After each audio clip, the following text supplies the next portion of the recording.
Convo. Yo, what up, fam? Yo. Oh wait, let me What happened? with Wi-Fi because it seems to work the best. Yo, what's going on? Sorry about that little blip there.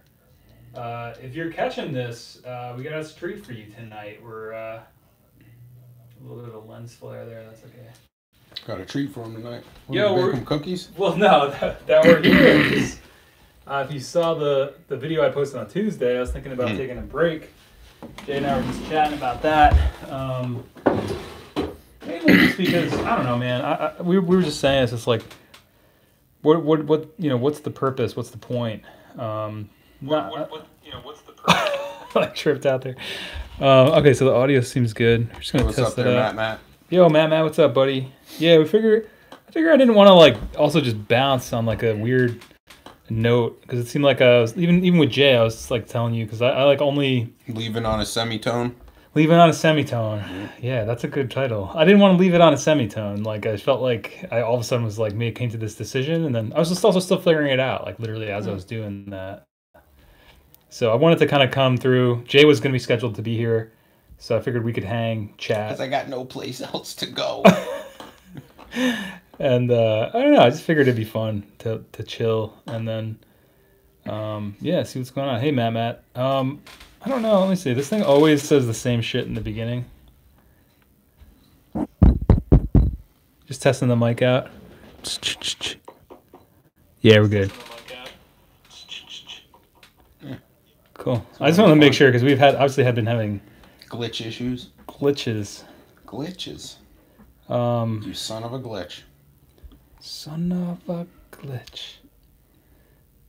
So yeah. I don't know what we're saying. We're just saying, Just you were saying something about you didn't want to leave without yeah, I felt like because addressing it somehow. yeah, because I was thinking now I'm thinking 2 weeks is going to be a good amount of time off. I'm going to be taking off 2 weeks. We're going to take off 2 weeks from the stream. If that's cool with you, Jay. Yeah. And I might then, pop on one or two on my own. hell yeah, dude. That's what I was going to say Do the too. thing. If you wanted to do that, obviously by all means. I'm thinking January 23rd is when we'll be back. That Wednesday. Should be fine. I'm thinking Saturday, January 5th through the 18th. I'm gonna go rogue.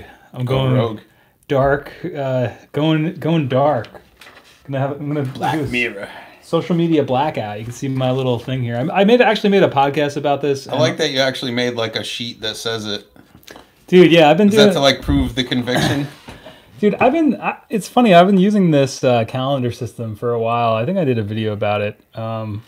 But I've been doing this for about a year, 2 years. This is something that I actually learned from YouTube just for like scheduling shit out. But I don't know. It does feel like more real on here or something. Like now I know like, okay, Mike, just chill out like for those times. And just getting organized, man. Like, but so there's definitely a podcast coming out tomorrow. Basically just explaining to people going dark. And then Friday too, there's another special video about what are some of your favorite vids and series on the channel, because I'm going to be talking with Jay and also just What's up, Skiz? going introspectively, figuring out like what I want to do. So yeah, I didn't want to leave the fam. What up, Skiz? Everybody hanging on like a weird note by just like putting that video up and then being like peace and like disappearing. So because that wasn't the intention. So we're gonna stream tonight and chill. And then we'll be back January 23rd, 2019. So Happy New Year to everybody out there. Yeah, Happy New Year. This is the official Happy New Year stream. That too, right? As if you haven't heard Happy New Year fucking enough times. Enough times already. Here we are saying it to you again. Yeah, that's Got true. some shit in my eye. Fuck. What happened? You got another solder accident? No, this one is like just naturally occurring. Oh, gotcha. That's not as bad. Yeah, no more solder accidents. That was fucking terrible. That was bad, dude. That was really fucking terrible. Although I got slapped in the fucking face with some hot solder. What? I don't know. 3 or 4 days ago. That sucks, dude. I was soldering something and I had the lead like just barely. It was a pot lug. And I had the lead just barely hooked in it. And I heated it up and I put the solder to it and I must have hit it with the tip on my way back out. And it kicked it loose and... Oh my god, dude. Yeah, that shit We sucks. gotta get you some like sunglasses. I need like one of those fucking face shields, man, like a lumberjack. Yeah, dude. Like a welder, right? Paul Brimar. Oh, sick. Hey, Paul. Yeah, I said bought a 424, didn't quite know how to operate. Watch your vid, thanks. Yo, my pleasure, my friend. Oh, yeah. Glad that info is getting out to the right people. That's probably one of the first vids on the channel, actually. Yeah, cool. Thanks for coming through the live stream. Paul, yeah, we're going to be going, I don't know, we probably already said Zero Dark 30 on this channel for a couple weeks, taking a break. But yeah, thanks for coming through. We'll be back in 2 weeks to chill. So Turtleneck's coming through. What up, Turtleneck? Happy New Year, all. It's what, 2016 now? Yeah, I wish. 2016 was a whole lot better year than 2018 was. Well, it's a brand new year, Jay, so cheers to a new year, yeah, my friend. I suppose so. Brand new year, new you, isn't that what they say? I'll tell you, when I wake up on the 1st of January every year, I don't feel any fucking different than I did when I went to bed on the 31st. Yeah, man. I mean, that's the thing. It's just an arbitrary thing. I know. That's why it's like, that's why I made that vid about don't make a resolution, figure out what you want. Because resolutions don't, I mean, it's so arbitrary, man. A resolution is this is like a cultural farce. It's a bunch of people that, like, I don't know, at some point in history decided it would be a good idea to fucking talk bullshit and nonsense on the 1st of the year. Yeah. Oh, I'm gonna, you fucking never do. You might for a little while, whatever it is, but you never do. Yeah, that's what I mean, because you don't actually want that change. This goes back to a lot of stuff we said. It's like obligated by society to say something in that space. Yeah. And words and actions, right? That's something there's always a disconnect. Like, and that's what I always say. Like, if you talk about writing the next great American novel versus actually just sitting down, writing it, and not telling anybody you're doing it. Yep. That doing those two actions do the same thing for your brain chemistry. Just by saying you're going to write the next great American novel, you trick yourself into thinking that you're actually doing it when you haven't done shit. And that's why I think there's a lot of people, myself included, in the past, saying I'm doing all this stuff and I wasn't actually doing anything. I just talked about doing it, getting that dopamine hit off my own thoughts and words. And everybody's reaction to whatever it was you said. Yeah. I totally feel that, sure. That's why I kind of keep it like a secret these days. Hashtag built to spill reference. There you go. And, just go from there, man. It's like, I don't know. But how long before we get to Kevin Shields, though? Oh! Bow, bow, bow, bow, bow. Oh, we gotta get the clock. I forgot about that. We got our first Kevin Shields. Oh, man. What are we calling it? The Kevin Shields alarm? The Kevin clock. The Kevin clock. Whoa, I think that was a first in history, man. The first, what has it been, like 3 minutes in? We already had a Kevin Shields mention? Yep. That's pretty crazy. If you're new to the stream, it seems like we can't have a stream without My Bloody Valentine or Kevin Shields Always popping fucking up. happens. Always happens. If it's not one of us, it's one of them. Yep. Yeah, so we got it out of the way early this week, and this is the official just a circuit bent alarm clock Jay made. So we've been using that as like the alarm, the Kevin Shields alarm. I don't want to be too magpie about it, but if you want to send me some stuff, I'll definitely circuit bend. Yeah. Especially during this blackout, we're gonna have some. Hell yeah! Where can people send you stuff? You can email me, and then we'll talk about it. What is it? OperationAudio@gmail.com? It is. We'll bump him in the chat. Oh yeah, Mac DeMarco too. He comes up a lot too. Yeah, I mean, I want to send Simon something too, like you got to send him like a serious, like, what the fuck though. Yeah, I mean, he does, like, the other thing is I think he's in Sweden too, so it's got to be something good, like something we can't get from over here, or just something wacky, like, because he has that cool series. What is it? You Send It, I Bend It. Yeah. I've been wanting to send him in something. He does some wacky stuff. But if you want to send Jay anything to Circuit Bend during the social media blackout, hit him up, operationaudio@gmail.com. You guys can figure out what it's going to be. Or you can, if you miss me and I don't end up streaming, I could also just send you a headshot via email if it gets you through your day. Yeah, Simon, he's been coming through the stream a couple times. I think you guys have seen him in the chat. I was hoping, I reached out to him and he seemed really into it. So I think he's been, it was funny because it was the weekend right before he had that viral video. And I think since then he's kind of been, I don't know, working really in overtime maybe. Yeah. I don't know. I haven't spoke to him, but we got to schedule something out and got to get him through. And that's something I want to definitely do in 2019. He's, I think, a really fun guy. And I like we were saying, he's kind of just no bullshit. Like, that's who he is. That's what he does. Yep. He'd be doing that no matter what. Happy New Year, Paul. Happy New Year. Hey, Happy New Year, Paul. Everybody. There's been a couple skids. Yeah. Yeah. Happy New Year all, man. Yeah. It's like, yeah. Oh, David, what's up, buddy? Yeah. Happy New Year. Happy New Year. Twin, what's up? John, Yo. what's up? Holy cow. Wow, did you guys all just come in one after the other? That's Yep. sick. Bang, bang, bang. I heard the door. Yeah. Nice, man. Yeah, we've been switching it around a little bit, trying some new shit out. Thanks, David. Thanks for noticing. Yeah, it's great, man. John, missed you too, man. It's been a while. That's another reason I wanted to stream tonight, because I mentioned this past week I'm going to be doing social media blackout for the next 2 weeks starting Saturday. So channel's going, I guess, hiatus or going into hibernation. Media dark. Yeah. Media dark. Jay might be streaming from his channel, so Yeah, I think I'm going to try streaming from my landlord's house since there's never anybody there. that would be sick. I can still hook to the Wi-Fi from my house, but I'll have peace and quiet Yeah, all to myself. So I think that's probably going to be what I try. that would be awesome. So what day do you As think you'll do that? Wednesday? I'll probably do it Wednesday, yeah. Cool. Just so that we keep some sort of Yeah.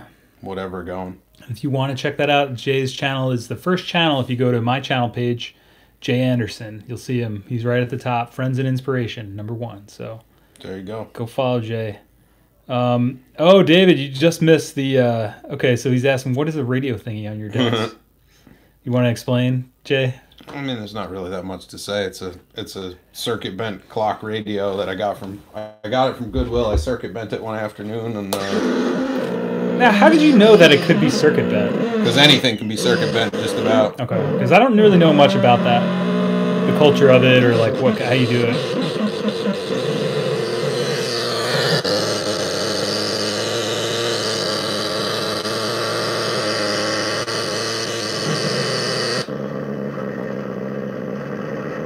That one sounds like somebody sleeping, right?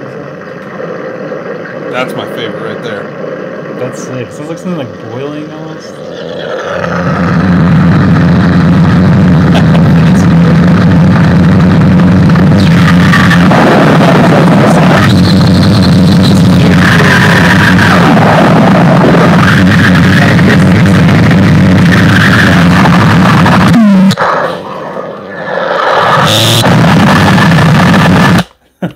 So that's what it does. Yeah, so it's that, but we've been using it, David, because for the Kevin Shields alarm clock, no, not the Kevin Shields alarm clock, the Kevin Shields like alarm. Whenever Kevin Shields is mentioned on the channel, we're gonna go to the alarm and go off. That's gonna be like our signal that it happened. Because lately on the stream, every week, either Kevin Shields' My Bloody Valentine gets mentioned, and also Mac DeMarco too. So maybe we'll have to do another tune in next week for 2 hours of that. Yeah, hell yeah, Jody, what's up? So we're gonna use it as kind of a joking thing for the Kevin Shields alarm each week. But yeah, that thing's sick. I made that video about it too, the beat out of it. If you want to check that one out, David, it's a few. Turtleneck. Circuit bending can lead to all sorts of things. Usually, it turns whatever you're circuit bending into some really weird shit. Oscillations and noises and glitches are some of the most common byproducts of it. But certain things, when you bend them, can be bent to do things beyond their original capability without being noisemakers. Like there's delay pedals and stuff that you can, like, you can add touch points and hack up and, add capacitors and change the clock speeds and make them do freaky stuff. But they don't necessarily self-oscillate and, make all kinds of just horrible sounds. Right. Yes. Turtleneck said, can circuit bending lead to things less cacophonous, or is chaos a given? So that's my answer to that. Circuit bending can be pretty much whatever, but it depends on the... You see Twins comment all of that? Noise bands beware, this box is taking your gerbs. Took your gerbs. So yeah, I mean, circuit bending really is a... So to circuit bend something, you would take the back cover off of it to access usually the solder side of its PC board.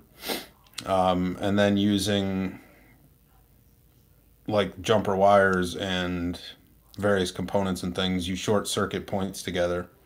So usually I'll go in there with I do it with capacitors most often because it'll keep the DC voltage from smoking the circuit.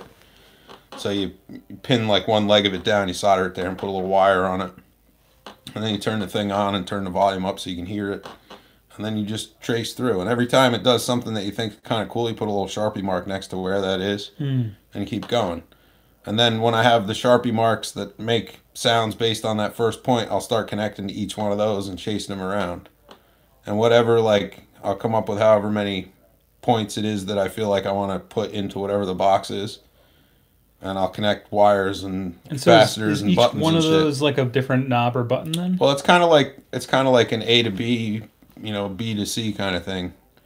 And it can be however you want. It could be switches, it could be buttons, you could put capacitors in there and leave them locked all the time. Oh, I see. Some people put like banana plugs in so you can do jumper wires on top of the box. Right. You can put pots in between different points to vary how things work. But it's essentially like a non-science of nonsensical short circuits. And it's about like shortening the audio path and fucking up clocks and, Yeah, I know that. I feel like there was a point in time in the early 2000s when there was a big no-fi movement and like a lot of people doing circuit bending, and I know that's when a lot of those old Casio keyboards too, like Sure. were never the same after that. Yeah, I had one that I got for $10 at Goodwill. I gave it to Eli before he moved. Cool. That had screws and all kinds of shit driven in it, and if you like touched certain combinations of screws, it would freak out. It had a freak out button on it. It was a push button in the face. When you pushed it, it went. Every time you hit it, it was like all the percussion would fucking bug out all at the same time. That sounds cool. It was fucking nuts, but it just sat in a closet. I never used it. Yeah. Like I bent it, and it was cool for like that night, and then I put it away. And Well, lived I think at Tom's house for a while. Yeah, I feel like that's the thing with, I don't know, my personal thing with circuit bend stuff. I think it's really cool, but yeah, well, there's a lot of stuff. There's almost an infinite of stuff to explore, but then at the same time, it can also feel like a one trick. Well, it sort of is, item. which is why I forgot I'd even bent that thing. Yeah, right. Like, it's neat. It makes some fucked up sounds, but, like, how often you reach in for that thing when you're about to create a composition, man? It's gimmick, Yeah. And I really only circuit bent that just to prove to myself whether or not I could. Yeah. No, like, it wasn't like I needed a clock radio that made that fucking noise. It didn't serve any specific purpose. Well, are the original functions still intact on that thing? Can you still set that as an alarm clock?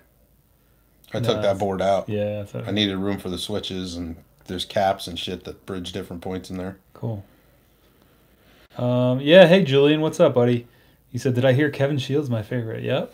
Yeah, Kevin Shields came through. Jay mentioned him. Probably the record breakneck pace right there. That was like 3 minutes in. We had our first Kevin Shields reference. Travis, what's up, buddy? What's going on, Travis? David, the Golden Age stuff is supposed to be pretty good. What's that other brand too? That somebody's told me about the. Oh, I think Chad from Alaska was telling me about. Or also, Will was talking about. What's that brand?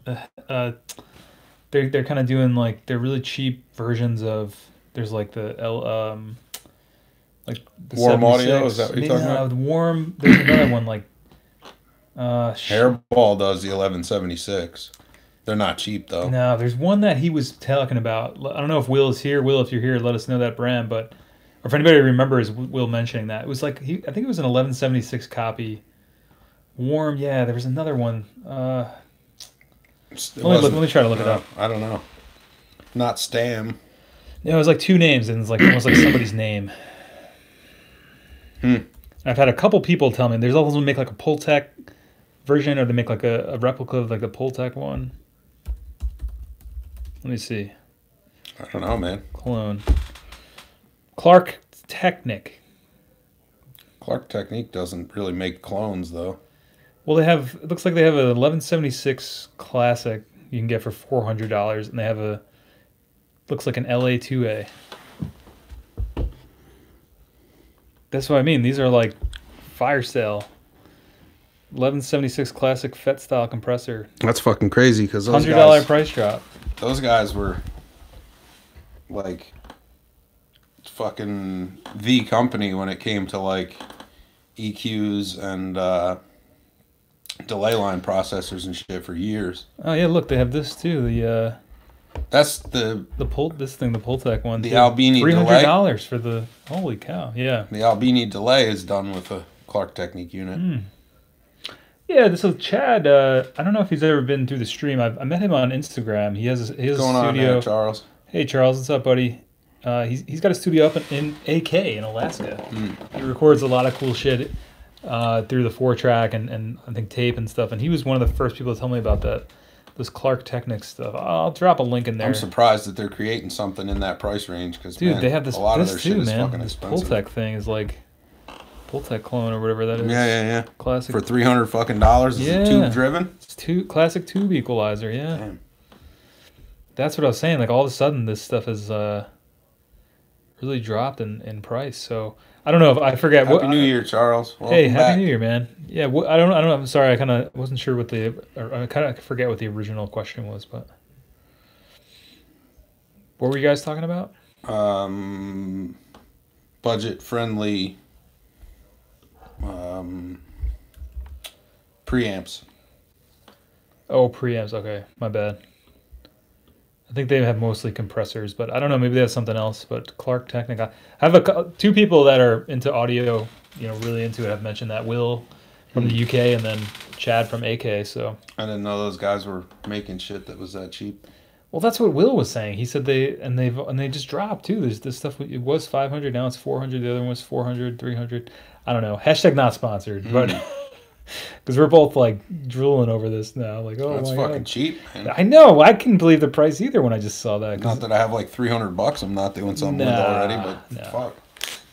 Oh, the Art Pro VLA too. I like to have a whole rack full of those Pultecs, clones or not. Shit. Yeah. Fucking, yeah. Apparently those are pretty sick. Man. Oh, what's that? An exhibit where you can play some really vintage guitars? That's crazy. The Guitar Museum in Chattanooga. That sounds cool. Well, not convinced about buying a preamp versus what? Oh, Behringer owns them now? No shit. Oh, is that okay? Huh. That's what it is. That's how I remember hearing about it too. Thanks for mentioning that, Travis, because that's right. interesting. They've been accumulating a lot of brands, and yeah, hence the cheap clone thing. That's true. That's right. So, That's right. Travis, have you heard one in person? Yeah, that's the big question. Worth the shit? I've heard a bunch of people saying they're great. I agree, Simon. I think Simon, Behringer's what up, bro? always been heading towards that.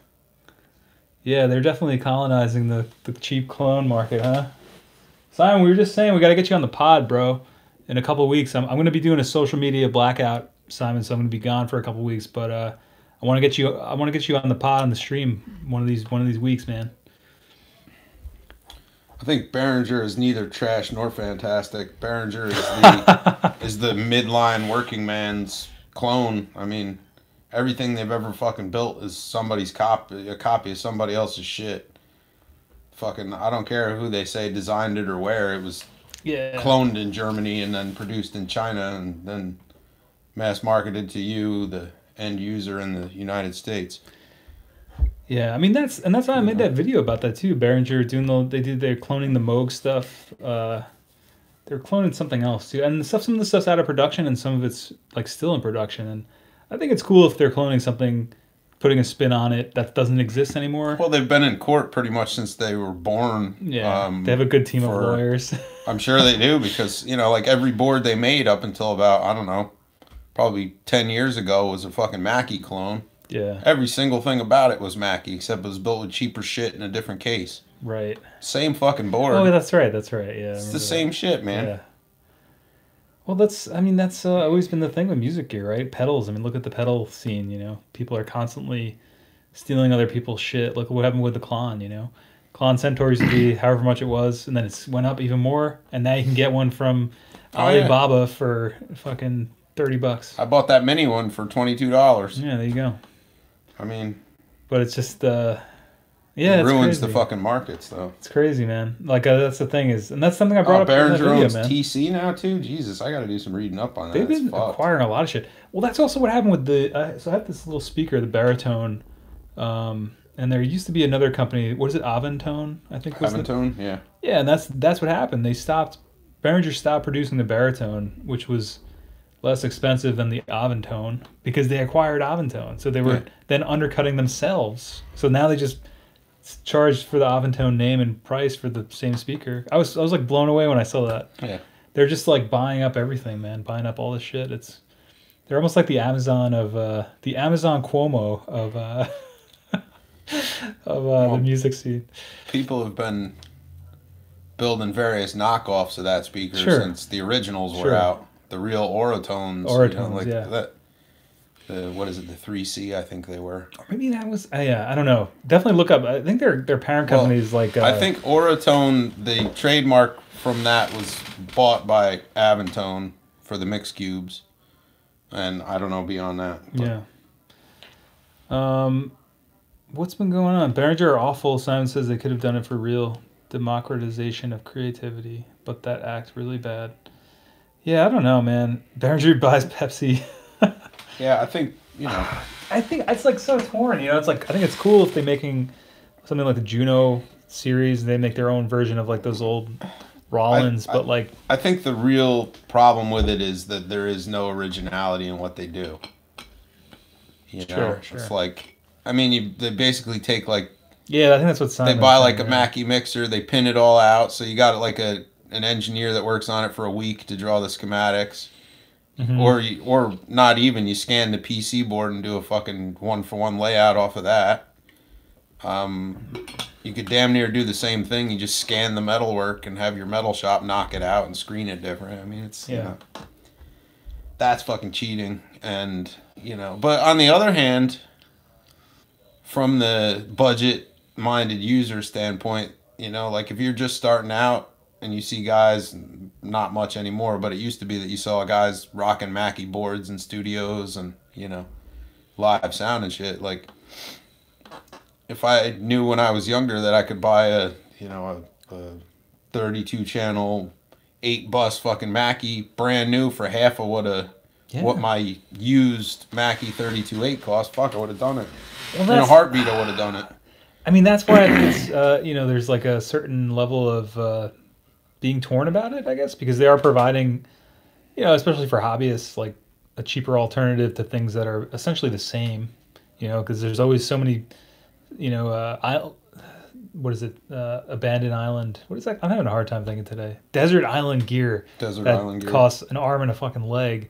So I think in that aspect it's cool, but I also agree that there's also this strange race to the bottom with it, where it's almost like, it's really easy just to imitate somebody's thing and do it yourself, right? But then what's lost in the translation of taking that original item and then, copying it? I don't know. Because I feel like that happens in like music a lot with bands. Like there's always somebody who's very original, like somebody like Hendrix, I guess you could say, just as like a cliche example. And then there's so many people trying to copy that, and then a copy of a copy of a copy. You guys have a song about that, actually. Yeah. Copy of nothing is nothing. Yeah, and it's like, it's funny how that works. It's so watered down by the end of it. I don't know. I don't know what the solution is. I don't know. It's just an observation. Turtleneck, what about their pedals? They have a bunch of pedals that are like dead-ass copies of shit that was cool, They made a distortion for a long time that when you cracked it open and pinned it out, it was literally a big muff done on a little narrow board with SMD components so that it was hard to trace, but it was a fucking big muff, 1-for-1. And it pretty much sounded like a big muff. It was just cheaper jacks and switches and a shitty case and, tacky looking, but same guts. And they have a vintage delay out now, I think, that's like the cut rate copy of like what a Memory Man was doing. I haven't heard one, but just by the look of the box and the layout and shit, like it can't be that fucking far off. I feel like Simon said Behringer pedals are fantastically bad. I love it. The last pedals I felt that way about were those fucking Dan Electro ones. They're like fantastically terrible. Yeah. Like the corned beef reverb. I gotta get those on Trash. Those fucking cheesy things. Those really, they're the plastic, you step on it and smash it kind of thing, right? He said the best example is the noise reducer pedal that adds more noise. That doesn't surprise me either. Which one is, that's one of the food ones? No. The Behringer? Oh. The Behringer one he's meaning. But, Hey, Cassius, what's up, buddy? How are you? How's that Task Fam doing for you? Haven't seen you in a while. Yeah, those Dan Electro ones, I'm sure there's tons of circuit bend potential inside of those. All PT, what is it, 2399 based and shit. Yeah, actually, 2399. I wanted to get one of those Zoom recorders like you have, Simon. Those are fucking sick. Like, Which and one? you have one too, right? It's like the Zoom Well, I have the H5. Simon's saying it'd be a good one to use as a first interface for people, because don't they have like 4 tracks too? That would be a cool. Well, to do some vids on that. I have the H4 and I have the Q2 HD. That's like a field recorder. The Q2 is the one that has the video. The H4, I think it's an H4. Has the ability to record 4 tracks. It has 4 mics in it, 2 stereo pickup patterns. But if you engage 4-track mode, it will record from each one individually and give you wave files of that output within its folders. That's sick. Yeah. So you could hypothetically do some 4-track stuff on there. But you can't multi-track it. Oh. It's meant like if you set up in a room, let's say you got your band, like your drums are over there, your guitar and your bass and whatever this guy does, you would set it up kind of catty corner to that. He's a circuit bent alarm clock player. Right.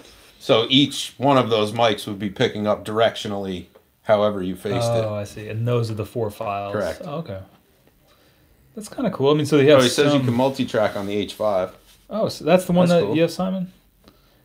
Because I remember you did the video where you're kind of explaining your process. That was really sick. Because I was asking you about that. I was curious. Because I always see you holding the Zoom H5 in your vids. Yeah.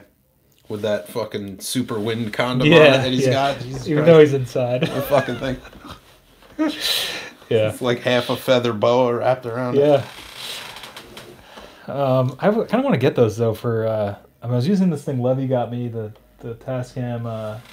This actually worked out pretty good when I went to see Pat. I kind of tested it out because it's an older Pocket Studio. Yeah. Levy sent this one, but it's got these 2 condensers on it, so it's kind of similar idea. Mm-hmm. But they make those go up to like 24 tracks. Yeah, I've seen some big ones, right? The thing's pretty sick. I'm blown away by that technology.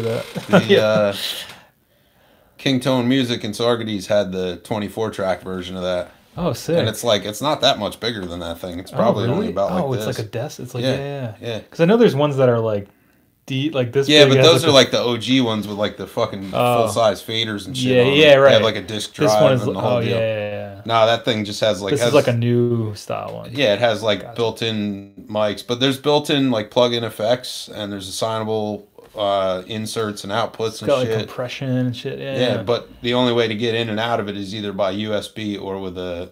It's got a regular SD card slot, and I think it goes to like 16 gig. Oh, okay. So I honestly I like the SD card format, man. I think it's a cool format because it's still kind of like a hard copy in a way. I mean, I guess it's not. It's not just like a digital file. I've been really enjoying because I love doing stuff on the camera, and obviously doing video is fun, and having the SD card, like it just feels very. I don't know. I like that. Like it's obviously not an analog format, but I like SD cards. I like that technology. So I'm pretty happy with the thing. How this thing records and how it sounds. It's pretty crazy. Simon, the handy quarters putting out Phantom with 2 AAs. What is the Phantom supply voltage? Is it a full 48, true 48? Now, and that's the H6. Are you guys still talking about the Zoom? It's or is that new handy recorders? Yeah, I'm guessing that's the Zoom. That's one of their series. Oh, Cassie said Tascam is ripping, using it every day, so thanks. Yo, thank you so much, man. I'm so glad it got there safely. I know that one was a UK Tascam, so traveling across the world. Jesus, how the hell are they getting a full 48 out of AA batteries DC? It's got to be an exciter circuit that they multiply off of. Or a charge pump, big time. It's fucking crazy. It's good for like 10 milliamps, though. It's true 48? That's what he said, yeah. Oh. It doesn't last super long. Yeah, I bet not. It's probably a charge pump. It eats a shit ton of current to get the voltage high enough. I don't know. That's fascinating. I don't know how any of that stuff works.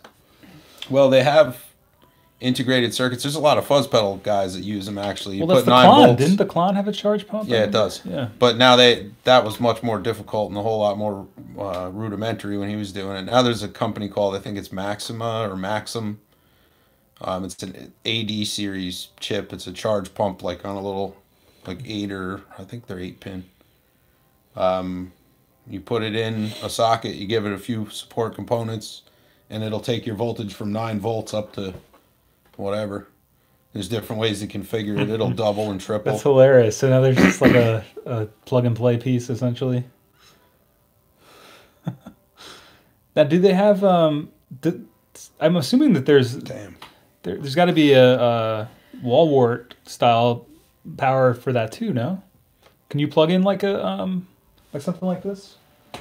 Because obviously, like this guy runs off 4 AAs, but then you like I got this for like $5 from eBay. Yeah.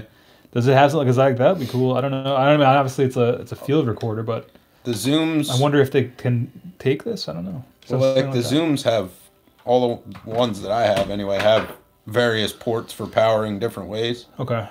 Because I think it'd be cool to have it as like a, say I went to the pizza place with Pat again. I mean, I used my camera audio, which was fine, but sometimes I think it would be cool to have just backup audio too, and just. Well, the Q2 I use an old Motorola phone charger.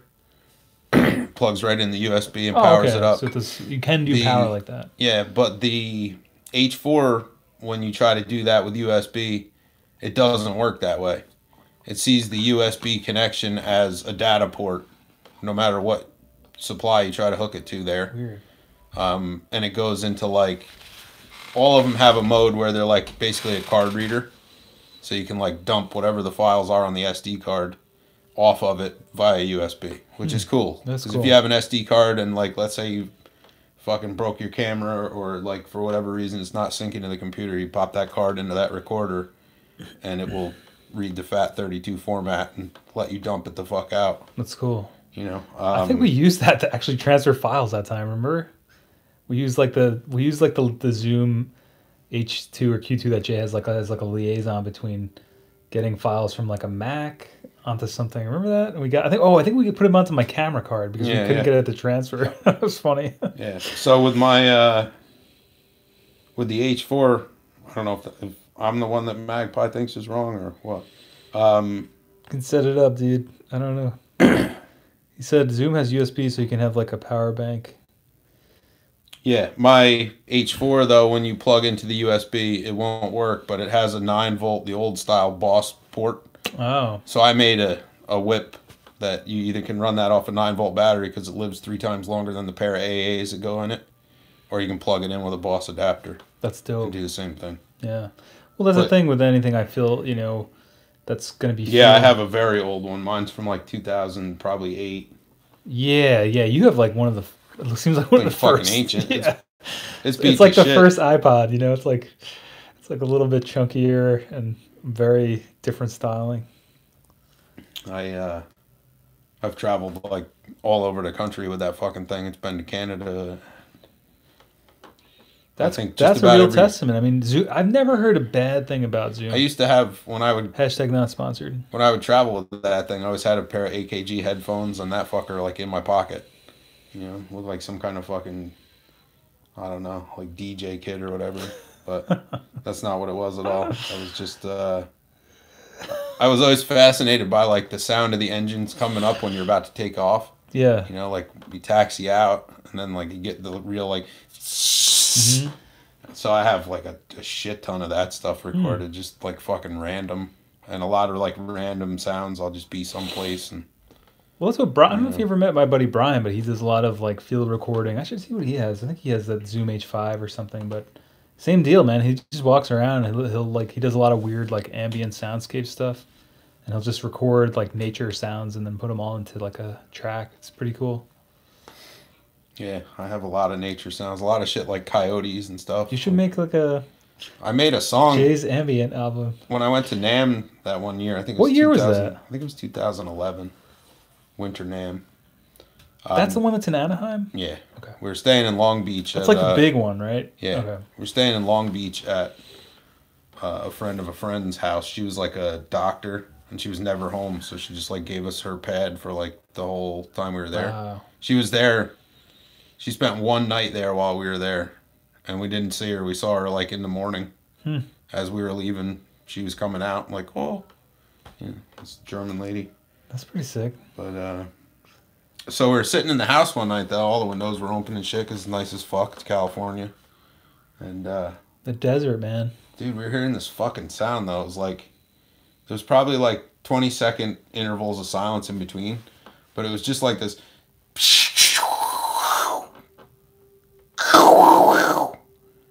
And then it would stop for a little while, and then it would do it again. It was the same UFO fucking or sound, something? sequential. So I went walking around, I'm looking for it and shit, and I went and grabbed the Zoom and I took it outside and recorded like 5 minutes of it.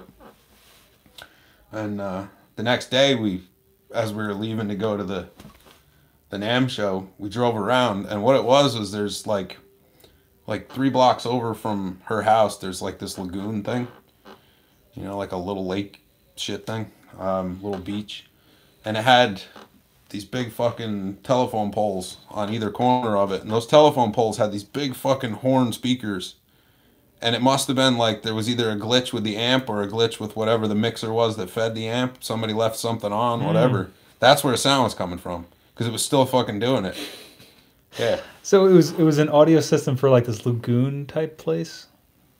Yeah, it was like the announcement system That's or whatever. so Like, the weird. snack bar is open, you Yeah, know? yeah, Fucking, yeah. Totally fucking weird, man.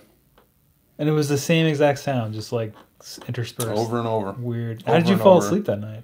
Just close the fucking window. Oh, okay. It wasn't like super fucking loud. No, I mean it was loud enough where you're sitting there and like. What the fuck is that? I think actually part of that clip has like a helicopter in it too. There's a helicopter with a searchlight like a couple blocks. Oh yeah, because that has video away. too. No, that one doesn't. That's the Oh. old one. But you have one that has video too. I do. Yeah. I didn't have it then though. Gotcha.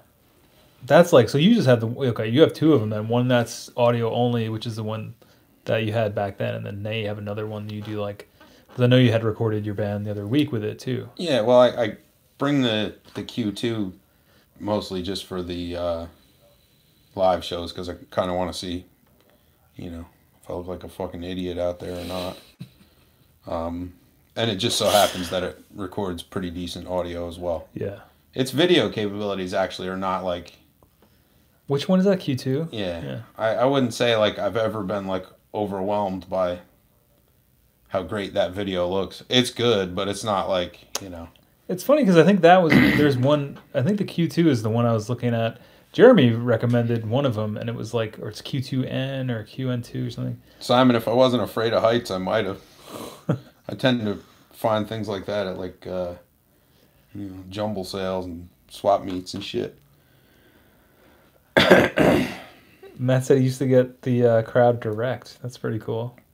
Yeah, Simon, pretty much so that I know like what mannerisms look the worst, so I try to not repeat those.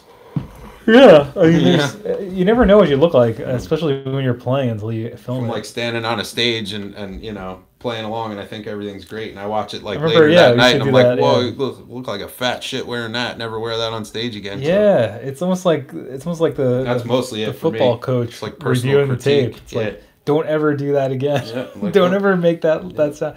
Don't ever go on that. Don't ever make that speech again. Whatever pedal you stepped on going into that chorus, make sure you're not switching that one at that time. Yeah.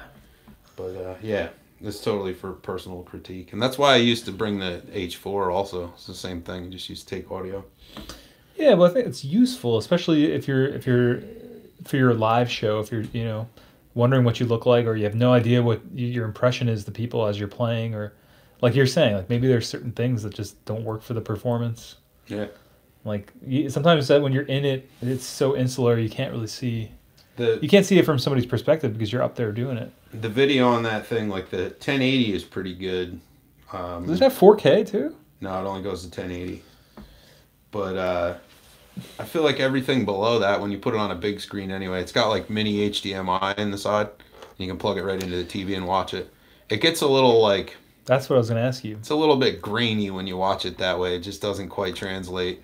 Yeah, that's because It's not proportionally distorted. You know, it's not like you're watching like a widescreen or a regular screen thing blown up to full screen. It's just it loses something about the definition. Yeah, it's like 1080i. You can look through our YouTube account, the Surmiser one. Oh, that's all. There's shot from that? live anything that's live video that's like a Oh, fixed I'm gonna check that position out. is Yeah, from yeah. there. Yeah. You know. What is that? Just like if people just search Surmiser, they can find it. It's Sir Space Miser, SUR space MISER. Cool. Is the account. And that's where also where the trains video we did is too, right? Yep. Yeah. The one thing I was gonna say was because Jeremy had mentioned that at one point. I was thinking about getting some cameras, which I'm still thinking about for the live stream. Although the phone seems to work, but I've had some other ideas that I want to do some multi-camera live stream setups. And then it's also cool. Like before, we were looking at the Clark Telnick, whatever that's called. It would have been cool to put that on the screen for a second. Yeah. But that's maybe in 2019. We don't want to give too much away. But Jeremy was telling me about those too. I'm glad you mentioned that because you can use those for live streaming. I think Sure. Because they have a clean HDMI out. Yep. But I was looking into getting them, and that was only my thing with it was the quality of it didn't seem. Not that this quality. I think the quality of the phone is better, but there's like. This is much clearer than the Q2. That's what I mean. It's like I would love to invest in those, but they're also $130 each, and then if you can't really get a feel for it until you use it, so it's like. Well, I mean, you could always check out the one I got if you're ever right. really That's that true. curious. Yeah, I mean, if you want to shoot a fucking video on the thing, see what it looks like. Yeah. Yeah. Well, I was thinking of getting some cheap Canon. They have these cheap, really HD recorders you can get. I don't know. I was looking into some other live stream setups because I want to do some different stuff in 2019 with the live streams. But what's up, Jeremy? Oh, hey, Jeremy. Yeah, Magpie. Yeah. Watching your own movies certainly can cloud your own judgments of yourself. For me, what it does, I think, is feeds into my perpetual self-consciousness. But I don't know. I kind of want to get a fucking GoPro, actually, like for video shit. Like after watching Simon's videos and stuff, and he's especially that one where he's like, you showed us how he made the stand of the lamp. Yeah. But like it's like. What's the most readily available and least expensive shit that you can still make a good video with? Like, that's actually that's a priceless video, too. man. Yeah, and that's the thing is like because I feel like that's a great point that Simon made in that video. It's like that's a point I think try to get across to people on this channel too is like use what you got. Chances are you got something sitting around that you can use to do whatever you want to do with. Yeah, I know so many people that have more than enough audio equipment to do anything they want, but they're still out there chasing the dragon. Yeah, and it's like that shit just never works. You're just gonna be endlessly, you're thinking that this is gonna be the solution to what you need to do. Now, in certain cases, and I make this point in the ebook, that's on 44recording.com if you want to check it out. Most of you guys probably already have, but how to stop gassing, how to stop buying shit so you can get back to doing the things you love.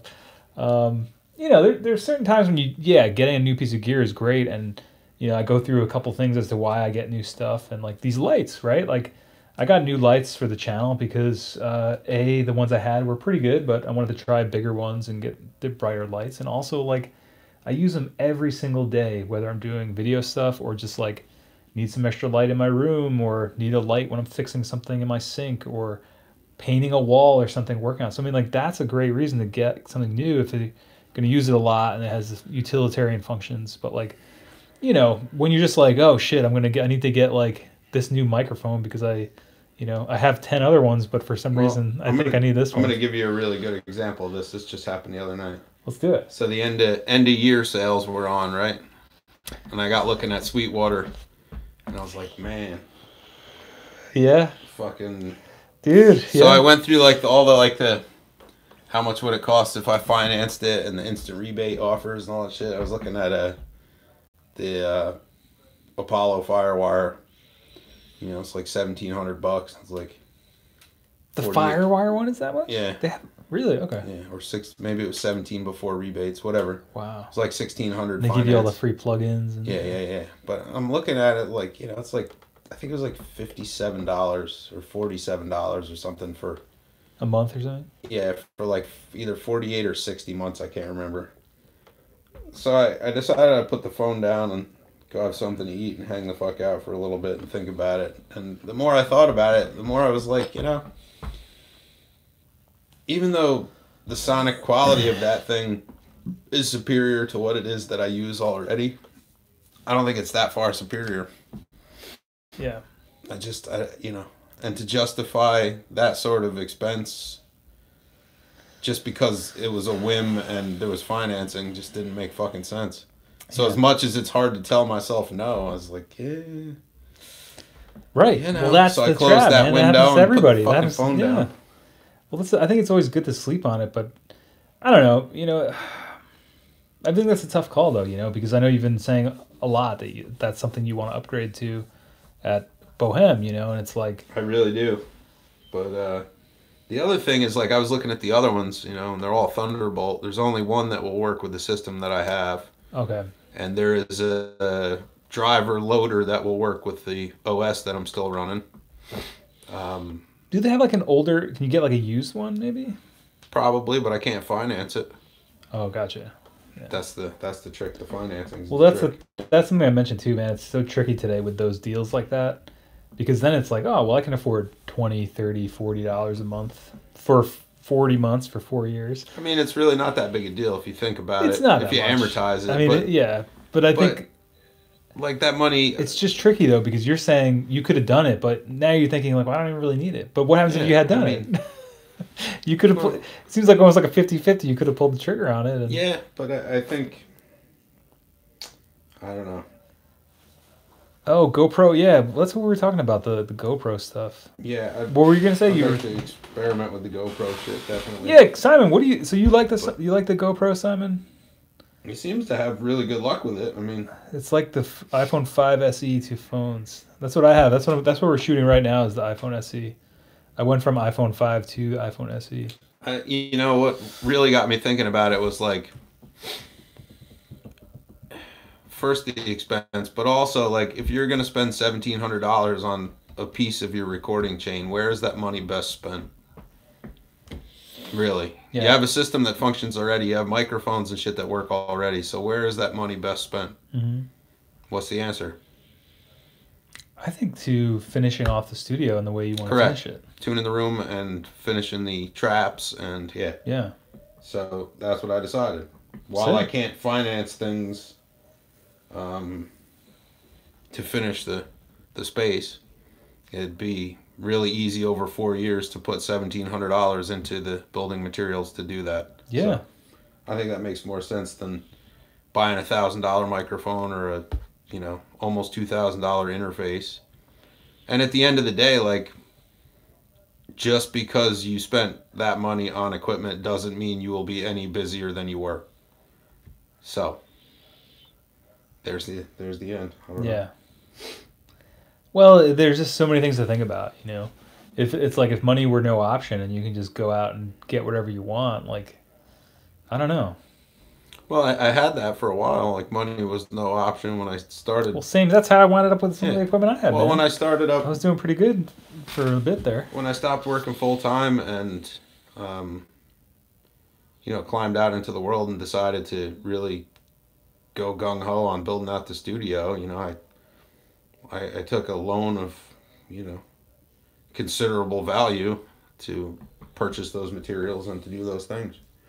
And, if I was a little more prepared for not working full time, that loan probably would have more than finished that. But I ended up living off of some of that money too, just because the pitfalls of that.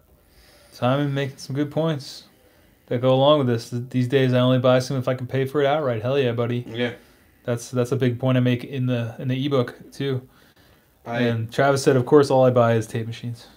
Personally, I tend to. Oh, Travis said that. My bad. You guys, logos look very similar. Personally, the only new pieces I've added recently were things that I either built or bought broken and repaired or whatever. So I'm even below the crust of like buying shit you can afford. I'm buying shit that you can afford and can only afford the price. So you catch me on Reverb searching non-functioning real often.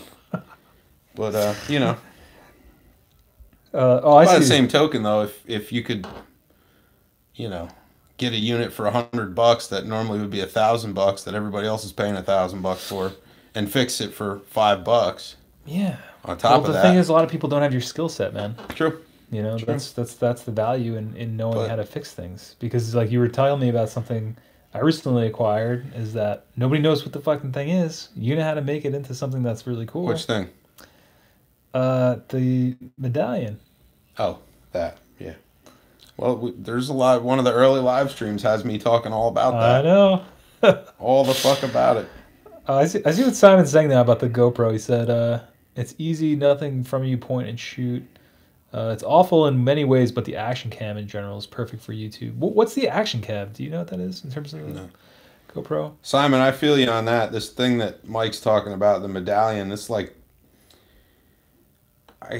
everybody knows about Duquesne shit. Yo, Andrew, what's You up? saw Man? that in like schools all over, at least the U.S. I'm sure that shit made it abroad too.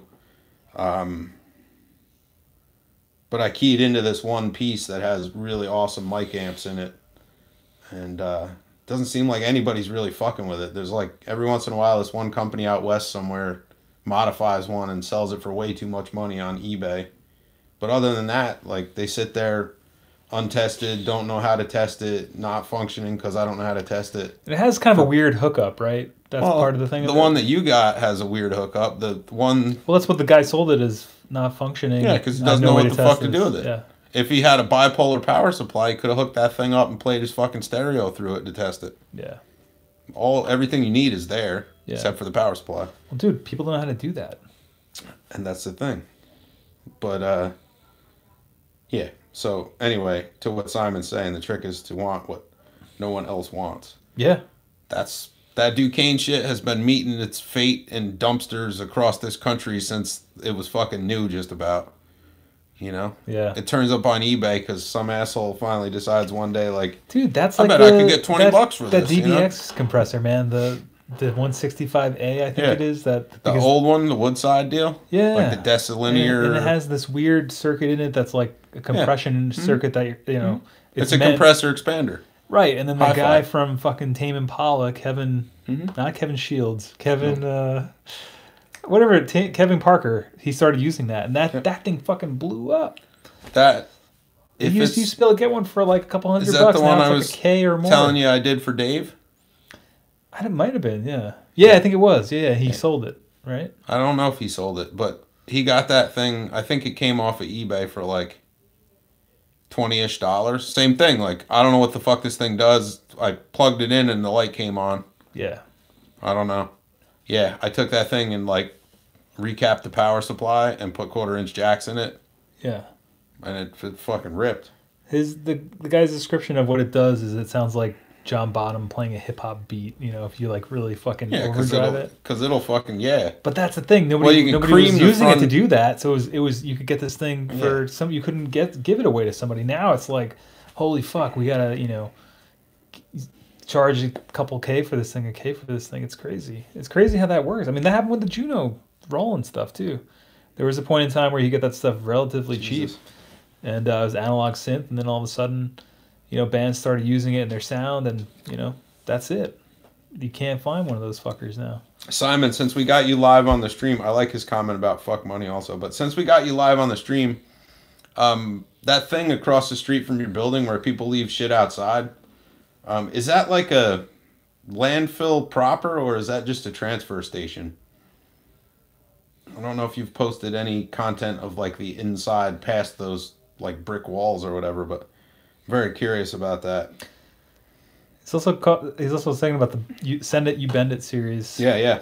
We definitely want to send you some stuff for that. So we were just talking about that before you came But through. you know what he's saying there kind of sucks too. Like people send you $50 pedals, you put the time in to bend it, even though you get the YouTube content, and then you send it back. Oh, I didn't really. Yeah. And then they're putting them on fucking reverb as like, you know, I guess that's cool in a way because it drives your hype, but it really could be like more beneficial to you when it comes to, I don't know, Yeah. the monetary side of things. Well, that's the whole. I feel like that what Simon said right there in that one I comment steal shit all the time. is the crux of it. I wish that we had a place like that around here because I'd probably be there a lot. We have like a surplus salvage kind of place. they basically take in like scrap stuff, metals and plastics and things, but like reusable ones. It's all like sheet goods and shit you could reuse, but they have a whole section that's like abandoned, bastardized electronics and CB radio shit and like weird bench supplies from like the 60s and you know, test equipment and fucking mannequin heads and all sorts of shit. Where is that? P&T in Kingston. Okay. Have you ever been there? I've heard of it. We should go one day. You'd like it there. We should do a series. They have like a whole section that's like abandoned electronic parts. So like, you know, strips of like capacitors that are meant to be machine loaded. There were a couple manufacturing companies around here that closed down like in the last decade or so. And they just buy up lots of shit. It's just like tons of stuff. But the beauty of it is everything's sold by the pound. So like if I go in and buy like 1,000 capacitors, but it only weighs like 5 pounds, whatever scrap value is on aluminum, I'm paying that 5 pounds. So if aluminum scrap is, let's say, $1.10 a pound that day, you know, like I just got, you know, for under $6 or whatever the fuck, I just got like 1,000 capacitors. Those little stupid tabs that I use on chassis, like a screw hole in the middle and a solder tab that sticks up. Yeah. For doing like grounds and shit. I buy those by like the fistful. I go there when I get them. I buy like as many handfuls as I feel like taking. I put them in a bag. Until now. Those fucking things. When I buy a bag of those, yeah, the bag usually costs me about $4, and it's like it's a fucking sack, like a fucking like an elephant nut sack. When are we going? They're open every day but Sunday. Let's do it, man. I mean, it seems like you know a lot more about that than I. Hey, Coop, what's up? He said a friend gave me a Casio CZ100. Couldn't get it. And didn't have a power supply. It won't run off batteries. Nice, dude. Got a power supply. That's love it, man. That's exactly what we're talking about. Simon, every time I go to that surplus place, I tell myself that I'm not coming home with anything more than what I went there for. And there's always shit. It's like, I got this UTC transformer. It's like a chassis mount. It's got 4 lugs. It's a big fucking cube, like probably that fucking tall and about like that big. I don't know what it's for. It's out of an aircraft of some type. It's got a U.S. Navy number on it. But it's got to weigh like a good, I don't know, 15 pounds at least. And I saw it. He had $20 marked on it in Sharpie on the top. And I walked up and I was like, the fuck is this from? He's like, I don't know. How long it's been here? It's been here a while. How much you want for it? About $5. So I don't know what the fuck good it is. Like I put a 1K 1 volt, 0 dB test tone into the fucking thing, and like what came out the other side was like fucking nanovolts. So it's got some serious inductance to it. But someday I'll find it's a giant fucking transformer, like what we use for input transformers on the task vamp. Yeah. Imagine something that was like, I don't know, several hundred times that size. What are you going to use that for? That's like some now it lives under scientist shit. Right now it lives under my fucking couch, but eventually I'll find it. It was $5. How do you not take that? Yeah. But I have yet to get anything out of that guy for absolutely free though. There's always a cost. It's just like super fucking cheap for like some of the wackiest shit. Like there's bins full of knobs and like strain reliefs and grommets, and I mean, like if you're ever trying to fucking make anything or you're looking for your next project, that's a good place. Andrew said there was a place in Portland that I love called Scrap, and they had I remember Andrew you talking about that. Boxes of 10-cent tapes. That's nuts. Magpie said, Sweden, we like recycling so much that people are throwing out fully functional stuff just because they got a new updated thing. Yeah. That sounds a lot like America. Just not as much into recycling, but I see stuff all the time. Dude, I don't know if you could see it. You can't see it, but I got this monitor. It was sitting by the dumpster in my apartment complex, and free HD monitor, man. It just needed a cable and a power cable, which I had. So I hooked it up. Works great. Now I use it for as like the mixer in Logic, and I also use it for editing. It's fucking sick. I wanted a new monitor for a while, and boom, found one right in the trash. One man's trash is another man's treasure, right? Is that this? Yeah, hell yeah. Simon, so you must have like an unending supply of shit to just fucking scoop up and like dismantle and part out. That's That actually sounds just about perfect. Yeah, that sounds sick. Very jealous. Man. You found a single pot that weighs 1 to 2 kilograms? What the fuck? What the hell is that for? Is it like a speaker attenuated or something? Or I'm a attenuator? minimalist. You're a minimalist, yeah. Yeah, same here, man. I tend to find when it comes to like thrift stores and stuff, you find like really cheesy fucking toys that have like noisemakers in them. Some of that you can circuit bend, some of it's not worth it. You know, I feel like Used to thrift find, like- shops used to be gold, man, and now it's Used like to be cassette you don't decks like see out the anything. ass. Yeah. It used to be like there was like a golden age of going to thrift stores where I remember coming back with like bags of shit. Yep. And I don't know if that stuff all got bought up by people and now it's kind of like trickling in slower, or there was like a period of time where I think I don't know what it was, but there was one point You where know it was what it like you is? could go there and come out with a carload of awesome shit for like $20. I don't think that there's any less shit out there. I think it's just that like the things that appeal to us exist in a bygone era. Can you elaborate on Well, that? like I'm talking about like cassette decks and shit. Like I remember being a kid and going to like, let's say it was Salvation Army, right? And there'd be like 20 fucking cassette decks to choose from, all different styles and sizes and brands and colors. And they'd be like $2 to $5. Yeah. I can't tell you the last time I even saw a cassette deck like in a fucking Yeah, in I a know. thrift store. Now it's like Blu-ray players and shit. Like, Oh, that's true. and I don't yeah. give a fuck about a Blu-ray player. That But you serves me gotta no figure purpose. that there's like millions or hundreds of thousands of VHS decks and cassette decks, either in people's houses still or people's attics that have yet to see the light of day again. Like at some point, that shit's gonna come. I know my parents have tons of stuff like that from every era of electronics, and it's like I don't know if people are just if a cassette deck does go there and then it's bought up like that. I just think there's not as much. I see a lot of I see a lot of kids in New Paltz from the school, college kids going there, and they go there Yeah. a lot and buying stuff up. And I think it's a big part of youth culture now. I don't You know what I wish they had down here still? I don't think they do. New Paltz used to have Amnesty Day when I was in my teens. Is that Amnesty Day was the best fucking day of the year. Like, incredible. We used to go around with a pickup truck, and what it was is like, so Amnesty Day was, I think it was always a Monday. But like over the weekend, everybody would pile like all their shit out at the curb. Yeah. And there'd just be piles of like good stuff? what Simon's talking Yeah. about. Like, Was it spring know. cleaning? Because they used to do that when the kids moved out. yeah, it was like spring cleaning, but it was because it's a college town. It was all these kids. They leave. They're Yeah.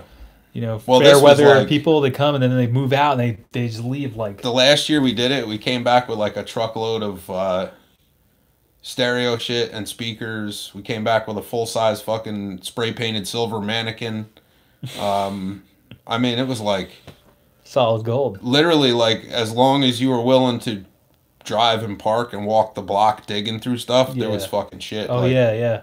anything you could want. Well, man. It was that fucking seems to be insane. how it goes today. It's like either there's stuff like that where there's like so much stuff that's overwhelming, or you have to or you get lucky and lightning hits and you walk in somewhere and they got something that's cool. Some of the first shit I ever took apart, electronics wise, as like a kid, came from like Sargady's Amnesty Day. They had the same thing. It was like it was a day. I think it was in August. So it's just kind of like people could just throw out whatever they wanted. Sort of and the thing. town would come around with their big dump trucks and scoop it up and take it to the shit for you.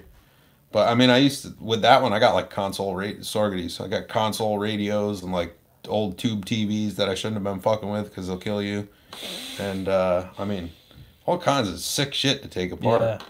It was fucking great. And then they stopped doing those things because of budget cuts and, people were abusing I it also too. wonder if because of like Instagram culture and antique culture now, and I wonder if some of that stuff is now lost to just people know what it is more, so they're holding on to it. Because like I feel like amps is a great example.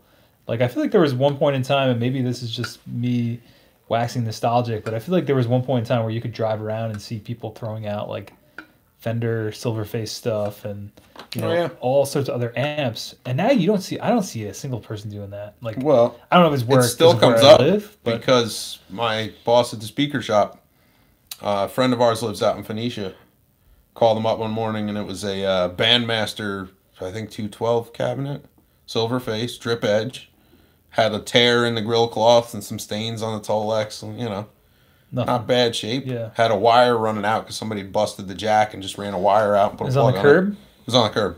Yep, sitting out like it was supposed to rain that afternoon and shit. Just Oh my god. Yeah. whatever. Yeah, Thrown you on the still side do of the hear fucking road. stories like that once in a blue moon, but I feel like I don't know if it's people can just It's now rare. see what it, yeah. So I mean, like with the internet, it's like I don't know if it's because like I had a story about that too, where I went to get a Princeton. It was Oh yeah. that story, yeah. And I was Yep. doing the mail delivery, doing the walk-in, and I came across this garage sale, and it just caught my eye. I just walked in there for a second. I had a second.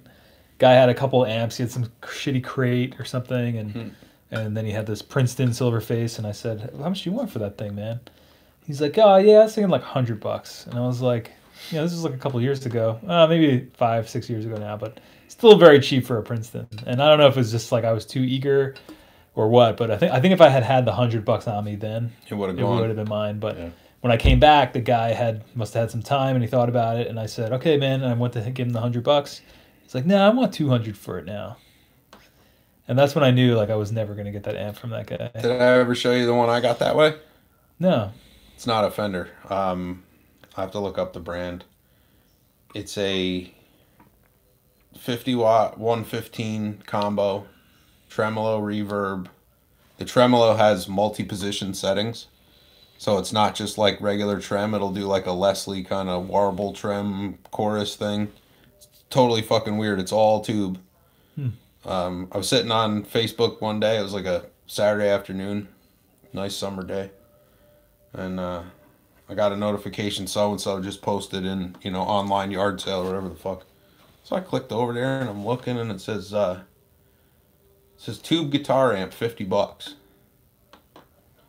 I was like, tube guitar amp $50. Tube Yeah. guitar amp $50. So I hit the map and it says, oh yeah, it's 2.3 miles away. All right, so I sent the lady a message. I said, hold that amp, I'll be there for it shortly. And she said, oh, well, I've had a bunch of interest already, but first come, first serve. Oh, man, I never left my house so fucking quick in my whole life. It took me, 5 minutes to get there or whatever. I rolled in the driveway, $50 cash and carry, gone, man. Nice. What That was thing it? is fucking rare as shit. It's like a $1,200 fucking amp. Which one was that? You've never seen it, actually. It lives at my house. Oh, okay. Yeah, man. Well, that's I'll see if I can find it. I'll show you a picture. Magpie again with the good point. It's internet, dudes. People know value. Yeah. Yeah. Yeah, and especially like now the internet has things like vintage amp price guides and shit. So there's like, Yeah. unless somebody is totally oblivious to it or just doesn't give a fuck, like you're going to be paying somewhere near retail for just about anything. And that's how the last thing I got that was really great, and I mentioned this too, is that Script Logo MXR Phase 100, which I regret selling, even though Phase is kind of a weird effect that I didn't really use. Got that. I mean, it was unclear whether it worked. It was in a basement with a bunch of other stuff, a couple old cables, old Probably needed a new fucking switch, and that's about Sokovia it. Y. Yeah, I put a new switch in it, and I got that, and that mic stand. It's like an old Atlas Sound one. Yep. $20. The guy somebody relative died. He just wanted to get rid of this stuff. Truth was, I mean, I definitely got a good deal, but at the same time, it was clear some of the stuff had water. Was like underwater at one point. So I was like, dude, I don't know if this shit actually works, but it worked, and it was a great deal. But that was exactly what you said. The guy just didn't give a fuck. He was just like, man, we're just trying to get rid of this stuff. This guy just passed away. I know that it's probably worth more, but we just need to move this along and whatever. So, but that's the last thing. Unless people really do not give a fuck, and there's still some of those beautiful beings out there who just want to get rid of shit. So this is a Audio Acoustics GMI-15. See if you can Google that. Oh man, Julian said my grandfather saved the '70s high-power silver-faced twin from a guy he knew. He tried modding it, failed, and then curbed it. Did your grandfather curb it, or he saved it? Because I had a story. This guy, I never forget this too. Sean had this dude. He used to call him neighbor because he lived like a couple doors down. This is what it looks like. Oh shit. Okay. It's pretty fucking tight, man. It almost looks like I had this old like Lafayette. It almost looks like It's something kind of like similar. that. Yeah. It's built a lot better. It's a split chassis up and down, and it has there's Tremolo 1 and Tremolo 2. What's the brand of that? Audio Acoustics is the brand. It came with the original owner's manual, which has the schematic in it, thankfully. Nice. So there's 2 tremolos to choose from, and each one has a 3-position off, normal, or organ setting. And then there's global speed and strength controls. There is volume, treble, bass, and looks like reverb on all the channels. Yeah, reverb 1, reverb 2. And then it's got a rotary power switch, so it's like off, standby, operate, and I think the last one is polarity reverse on the AC line. It's like a hum setting. But I mean, fucking $50. It's almost mint. All I had to do is clean it up and recap it. So better. That's the face. Oh, nice. Yeah. Real simple. It's got casters on it. It's kind of a rare bird. Yeah. Cool. Yo, Jason, what's up, dude? Good to see you, man. Decided to do one more stream before the social media blackout. If you're just joining us, the channel is going to be going dark for a little bit. It'll still be here. There's over 300 vids of shit that Jay and I have done, live streams, and also just videos on all sorts of stuff. So there's plenty of stuff to check out while the channel is shut down for a bit. We're going into 424 recording government shutdown mode. I'm just going to be unplugging from social media for a couple weeks. Want to reassess some things with the channel, think about some things, but new pod coming out tomorrow, talking a little bit about my reasoning for taking off next week's, and then Friday a video, last video until Monday, I think the 21st of January. Yeah, MLK Day we'll be back, unless I don't feel like doing something on Monday. I don't know. I'm going to decide. I've got to talk to Jay and figure out my new schedule, but I don't know if Mondays are going to be something I'm going to be doing anymore, but may switch some things around. But yeah, we'll be back the week of Monday to the 21st. But yeah, new pod tomorrow, and then tomorrow on Friday there's a vid coming out asking people what their favorite 424 recording videos and series are. I'm just trying to do like a little audience poll, see what people like, and that's something I'm going to be checking. I'm probably going to be blacking out at blacking out from all the Jaeger bombs I'm going to do. No, I'm going to be going social media blackout on probably Saturday the 5th, so I'll be around, but I'm not going to be answering any comments. I'll answer them eventually. Basically, I'm going to be shutting off all my social media stuff, and I'm going OG back to 1983 style. So you can only send them letters at the PO box. Yeah, oh yeah, that's true. If you want to send letters to the mail, the PO box, pen pals with Mike. Yeah, if you want to be pen pals for social media blackout week, it's PO Box 151, New Paltz, New York 12561. So I definitely will be checking the mail. But yeah, so I'm just going to be doing some reassessing, figuring some shit out, figuring out what I want to do with the channel this year. But yeah, so Friday, check out that vid. Please leave a comment. I'm going to be checking them a little bit that day, and then I'm going to be turning the lights off, as they say. Are you going to do a stream where you literally turn the lights off? Should do a video like that. Yeah, Saturday. Just shut it all down. But yeah, so Friday, leave me a comment. Let me know what some of your favorite vids are, and I'll take them into consideration moving forward in 2019. So yeah, that's my little spiel. And I think the next couple of Wednesdays, assuming I have the time. Oh yeah, that's right. Stream from my channel. I'm going to try to stream from my landlord's house so I can get Wi-Fi Same and time? also quiet.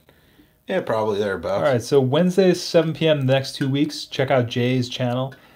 Jay's channel, you can find, it's just Jay Anderson, Jay That it is. space Andersen. He's also the top link on my channel, so go follow Jay.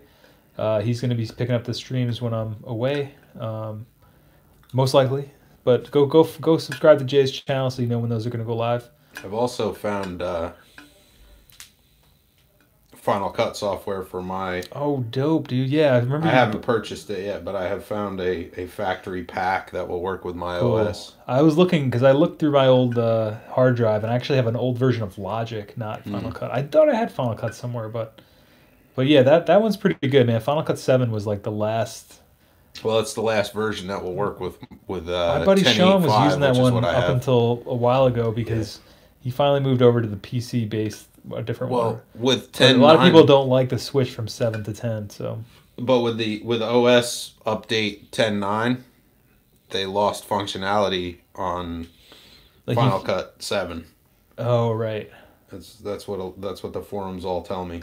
But Yeah. I'm on 10.8.5. I'm old OG. It's like fucking So you Snow got like Leopard or Mountain Lion or some shit. the cat versions. That's Yeah. right.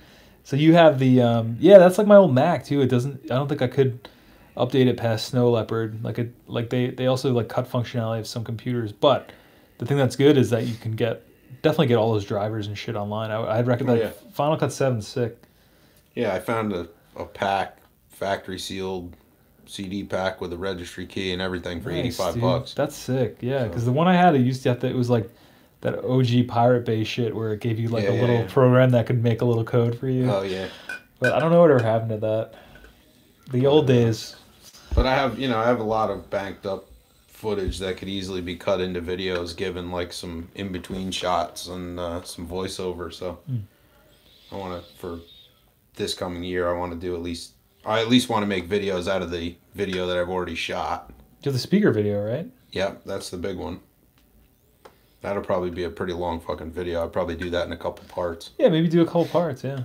Because there's a lot that goes with that whole function. And there's some stuff for that I want to reshoot too. That's like, I could have shot it better the first time. And now that I have that fucking Joby thing, it'd be a lot easier to get better angles on some of that. Sure. The hard one is getting the shot where, so you put tensile leads on. You got a former surround thing. It's got two little tiny fine fucking wires that come out. And you take a bigger wire and you pinch that between your fingers and you roll it down. Basically, you're wrapping the tiny wire around the bigger wire. And then you solder that. But like, I'm doing it on a desk. And the only thing I had was I could set my fucking phone like against the parts cabinet next to me. And I'm trying to get the detail of me like rolling that thing up. Yeah. And it's basically like you're just looking at like the former and my fucking hand going like this. Yeah. You know, it's kind of... No, with the Joey, yeah, you could fucking get a good shot. Yeah. So, Abandonware, nice. What was somebody's? Oh yeah, Julian talking about those old stuff, old gear people have abandoned and broken CE2. Somebody, the chips were bad. $11, nice man. yeah, that one's fucking crazy because that thing's worth like fucking a pile of money. Yeah. Although the BBD chips in that would cost you a pile of money to find also. I believe those are SAD 1024s in the CE. Oh no, that's the CE one. The CE2 is different. Yeah, the CE1, man, that thing fetches. Talking about something that fetches a crazy amount of cash. Yeah. But still, the CE2 should be $100 and some pedal at least. Yeah. Yeah. Jeremy, yeah, fucking always straight out of cash, but I am running OS X.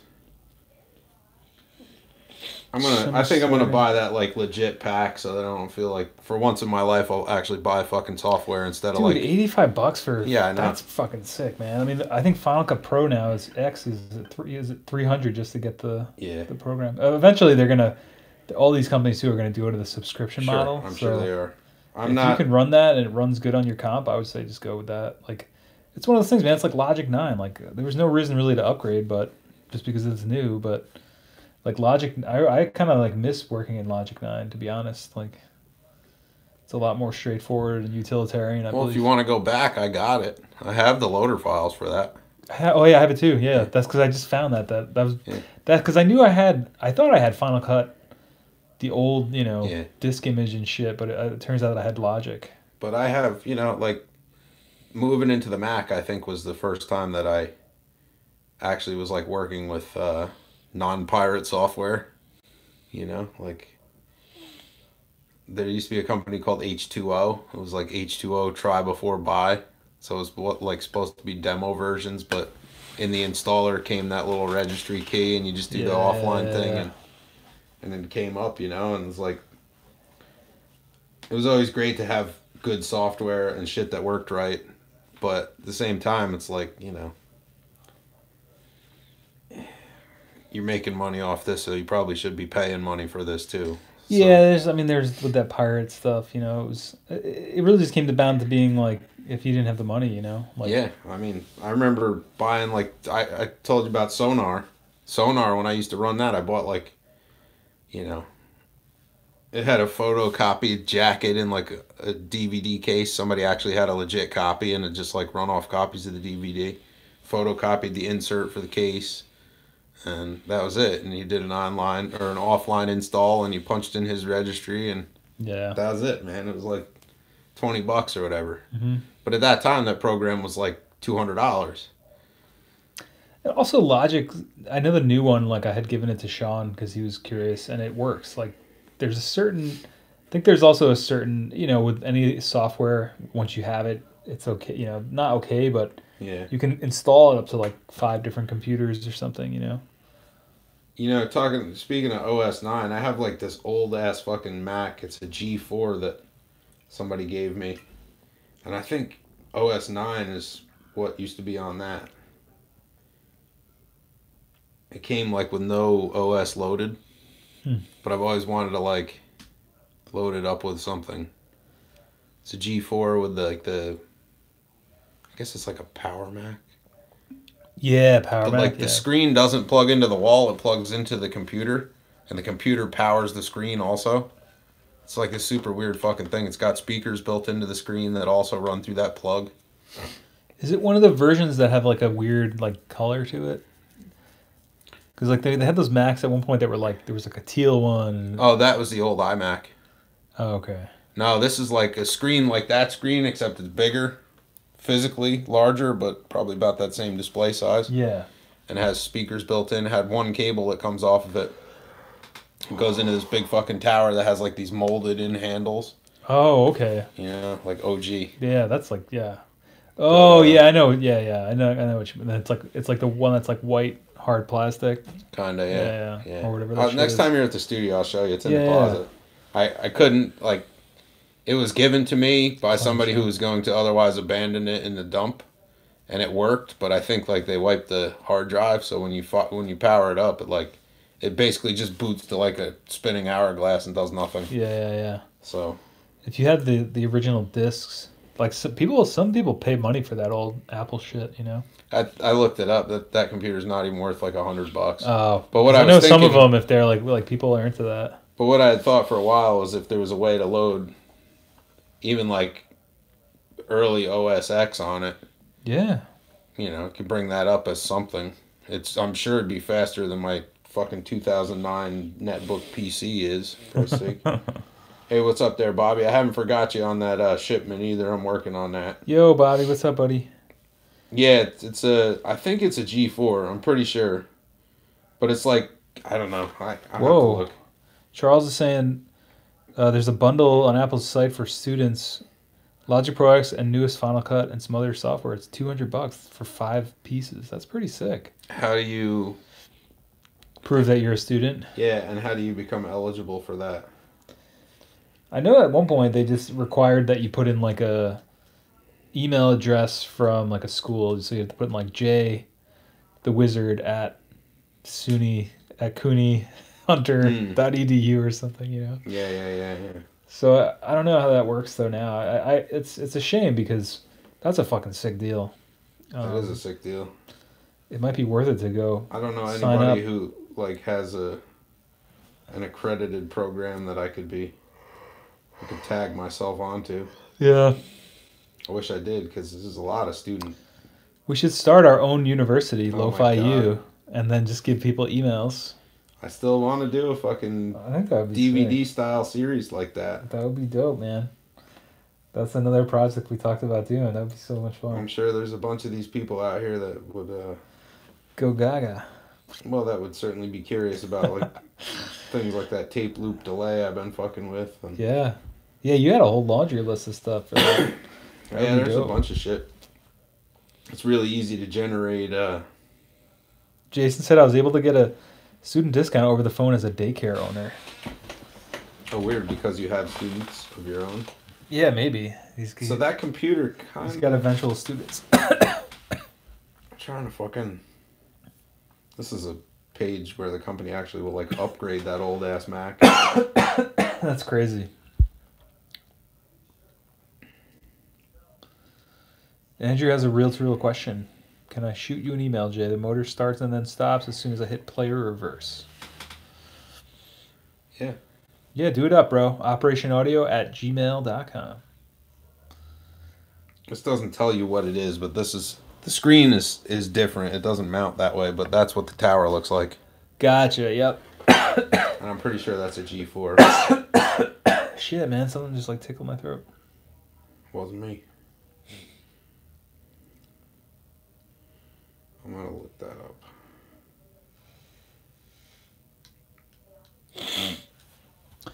Yeah, so unfortunately I have 8 reels. Yeah, it's the fucking G4. Totally. Power G4 with like the flip open case thing. This is what the fucking screen looks like here.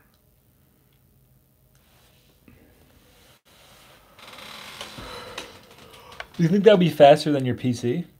Than that old fucking decrepit piece of shit that I call a PC at the moment? Yeah. Yeah, probably. Even if it's faster for like upload, download, that would be perfectly fine. I really like to get like either one of these or like the Mac, that little trash can tower. Oh yeah. That thing's fucking tight too. That's what Tad's recording with. Wait, is that the iMac or the Pro, or is that the Mac Mini? It's like it looks like a little fucking drum. Yeah. And all your shit plugs into it. Yeah. I was looking at pictures that he had posted from the studio, I think last week, Tad. We haven't seen Mr. Doyle in a while come through. No. We still have 15 minutes. We'll see. He usually stops in late. I have a good feeling. Maybe Tad will show up. Damn, Tad and Magpie in the same stream. Holy shit! That would be man. crazy. That would be crazy. We're rock stars. Might be asking for too much. But in one of his pictures, anyway, he's got like his board set up and screens, and there's like an overbridge with the screens and the monitors on it and stuff. And in the back, you can just make it out. It's like one of those little I call them the trash can Mac. I don't know what the fuck they're called, but I think it's the Pro, Mac Pro. I want to say. Oh yeah, the latest cheese grater is the Mac last Pro. cheese grater. Yeah, it might. Exodus, it might be a G3. I don't know. I think it's a 4. And all the pictures I'm finding of a Power Mac G4 look just the same. Like this fucking picture right here. This is exactly what I have hiding in the fucking closet. See that picture? Yeah. That's exactly what it looks like. Except the screen's in the box still. It says it's a Power Mac G4. The one in this picture I'm looking at is a dual 1 gigahertz processor. Apple Power Mac G4 17-inch LCD display. I looked it up one time, and I think like only the super low number OS X's were compatible with whatever its chipset is. But and it's recommended like OS 9 or something was like the top whatever. That's wild, yeah. Yeah. Yeah, Jeremy said if you send me the model, I'll find the link. It's abandonware now. I think you can use 128 gigabytes of RAM, really? That's what seems like a lot. Holy fuck. Yeah, because like I think my fucking iMac will only support 8. Right now it might not even go that far. It has 4 in it right now, I think. Yeah, I think even my computer, this one, I don't know, maybe it has like 16 or 32. I could send you the model. I have to dig the thing out of the closet again. 16 I got on this guy. That's crazy. Oh, on the metal Mac Pro, you could use 128 gig. Oh, okay. That makes more sense. That's still pretty nuts, though. Like, that's a lot. Wow. What's the processor of that thing? Holy fuck. Yeah, no, the G4 I think I looked up supports like 2 gigs tops or something. It's like might as well be a Pentium 4 PC. It's about that. Yeah. Except the Mac shit has always run smoother than the PC shit ever could. Yeah, I know. Which is why I think that old ass Mac, even with its outdated OS loaded and shit, would still be faster than that fucking PC I got. Yeah. That netbook thing I have is a 1.6 gigahertz Atom processor. I think it maybe has like a gig of RAM in it. I mean, it's about the slowest fucking thing ever built. It was even brand new, but Jeremy said, everyone I know that's doing real work still using the last Mac Pro before trash can. Those are like fucking. I mean, I would love to have something like that, but it's just the barrier to entry. Maybe a Hackintosh one of these days, Jeremy. I was looking into doing this, but it came down to the same thing you were saying. Like, where is that money better spent in terms of the studio stuff? it's like the MacBook Pro or whatever. I'd love to fucking have one of those things, but Yeah, they're sick, man. I have one from 2009 that's really dope, and then I got this one refurbed for 2015. It was maxed out for 2015. It's pretty good. It has.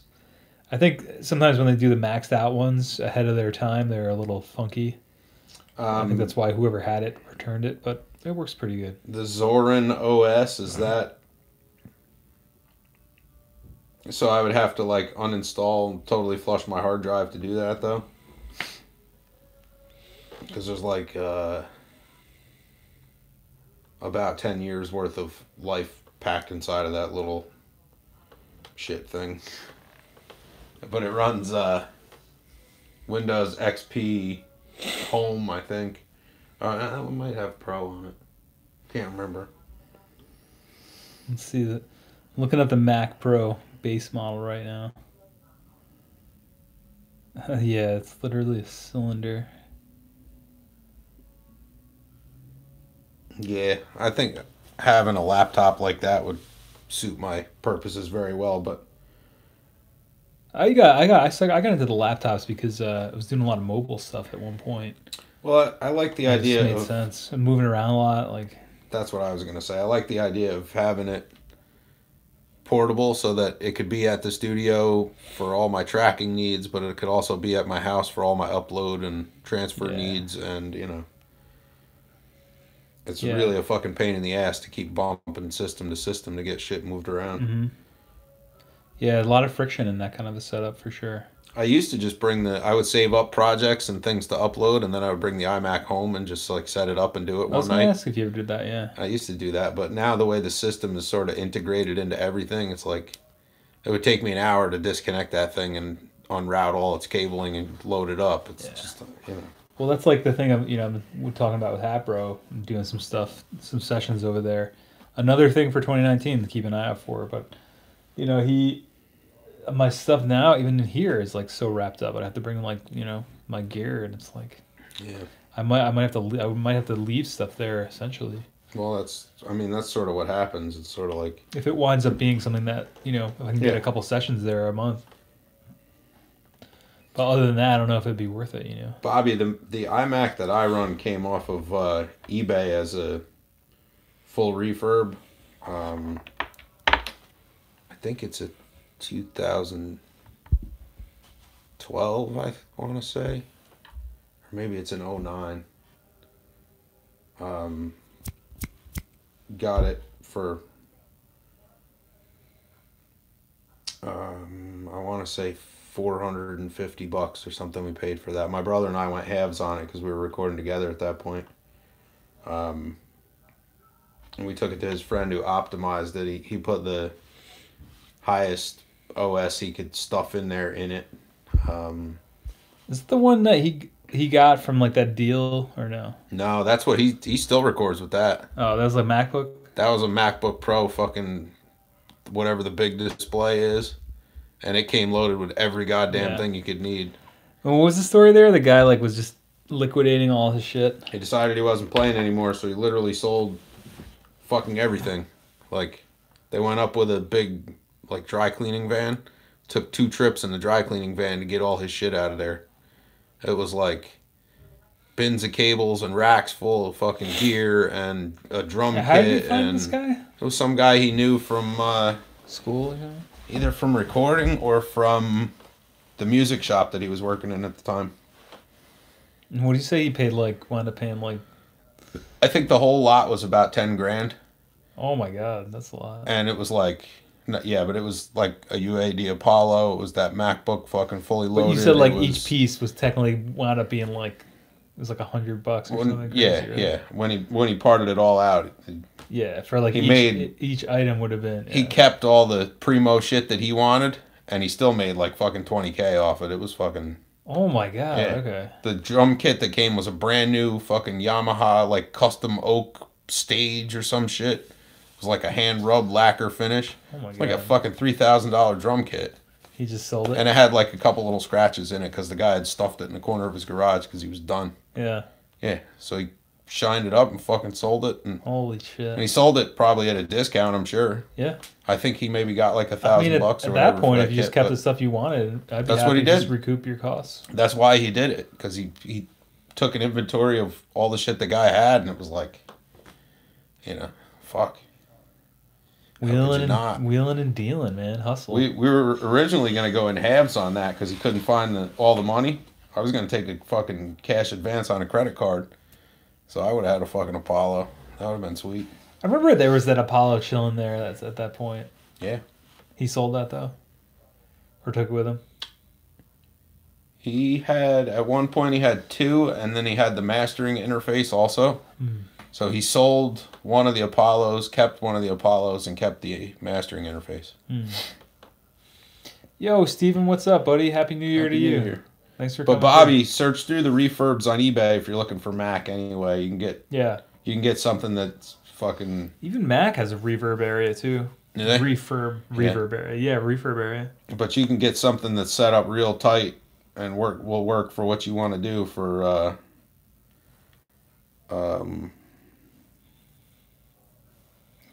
for a fraction of what a brand new Mac will cost you. That's like, what this one was, yeah. $400 or $500. Fuck, Yeah, you can get a pretty decent refurb. I've been running the shit out of that iMac for, it's got to be 6 years now at least since we bought that fucker. You know, it's the same thing Simon said before. You know, he was saying that, people. All right, Andrew, take it easy. Later, buddy. Yeah, we're gonna be closing up. Mike's going into blackout mode, but email me, and if that's it. Email me and try to figure out what you got going on there. Yeah, Jay will be live the next couple of Wednesdays from his channel, Jay Anderson. Just check out my channel, and then you can look at the Friends and Inspiration. He's the first link, so make sure you sub to Jay. That preamp that's like $300 and based on the Neve circuit is the Golden Age 73. The reviews on it are good. I haven't personally gotten to sit with one, so I don't know. But I've heard good circuit. things about it. Yeah. Mike, I'm going to send you and Jay a letter. All right, awesome. Wait, who said P.O. that? Box 151, New Paltz, New York. Oh, I'm on fucking Top Chat again, you 256-1. scumbag. Oh, I had to change mine over too. Awesome, dude.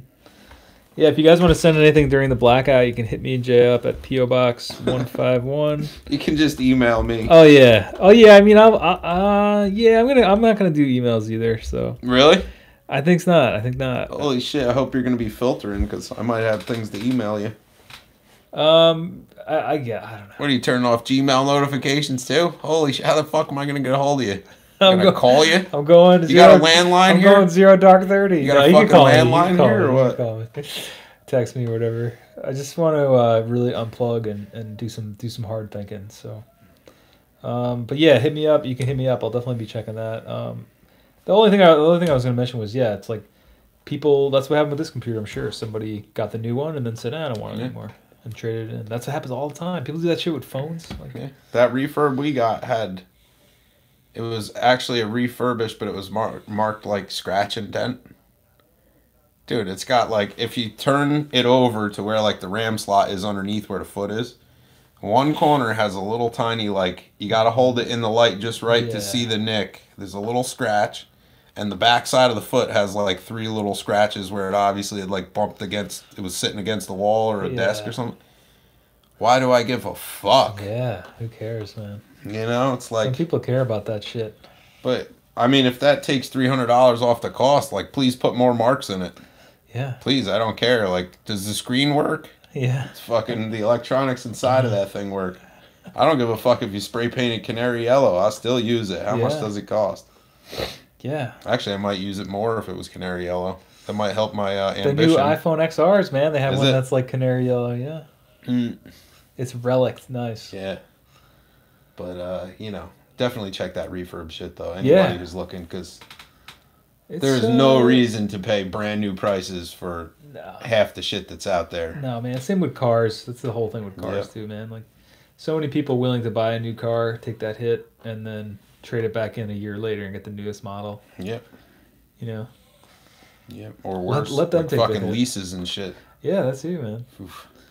Rough. The cars are like one of the worst investments too, man. I've never seen anything depreciate quicker in value than a fucking automobile. The minute you fucking drive it off the lot, new or used, it's worth less than it was when it was sitting Might as there. well light that fucking money on fire, man. Yeah, basically. Yeah, because from the time you leave the lot, it's not going to do anything but cost you money. Yeah, that's what I mean. Let somebody get the car a couple years later. Let somebody else take the hit on that. Yeah, lease trade-ins seem to be the best way to get a car. Because the mileage is limited and the maintenance schedule is basically guaranteed. Yeah. Because it's manufacturer maintenance usually.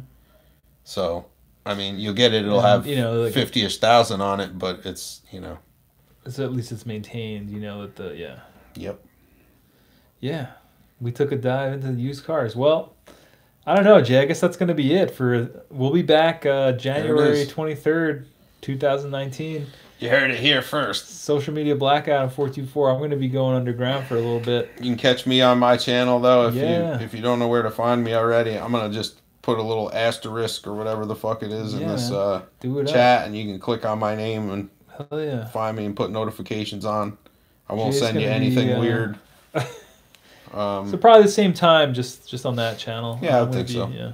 Cool. Thereabouts. Anyway, I got to do like the setup in their house. Test it out, man. See if it works. That would be cool if it worked. Well, they got a big ass kitchen and like it's got like nice counters and a table in it. We'll do some. Oh yeah, that's how they could find you. Just click on your name. That's what I said. That's so smart. Yeah, dude. We could do some cooking there next. Yeah, the cooktop is in an island. Nice. And it has a pop-up range hood behind it that like sucks the fumes and shit out. Dude. We've been doing this for like a year. How can we never thought this? You never been over there? No. I never took you in there? No. They have a sun porch with like a piano in it and shit. I've only been to the barn. I've never seen your pad or the landlord's spot. Nobody's All right, John, we'll see. How do you turn on there's like a bell, man. Like when you subscribe to the channel. There's also, I don't know if you have it on for 424, but there's one. If you guys don't have the bell on, now would be probably a good time to put it on so you'll know when I come back from social media. When he comes back to life. Come back from the cave. But no, their house, like nobody has stayed in their house for a year. Wow. They haven't been up in a year. They live in New York. Plus, yeah, but they're like in their 90s. I did recording sessions in there. Did a bunch of stuff on the sun porch. That's dope. Singer-songwriter guy and his friend played piano. McNulty, that dude? Joe, yeah. Cool. Yeah, we did I think 5 songs we did there one night. Yo, Finlay, thanks, buddy. Yeah, we'll definitely take it easy. Twin, peace out, my man. Jeremy, yeah, just look for the little bell notification, bell icon. Yeah. Much love to Jeb. Good to see you, man. It's been a while. OG Task Fam right there. Bobby Beretta, yo, buddy. Always good to see you.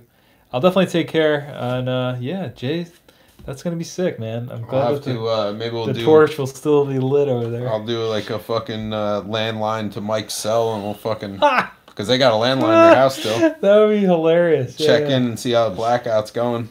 That would be funny. Let's do the fucking minute with Mike. Let's do that. That would be hilarious. That's so funny, man.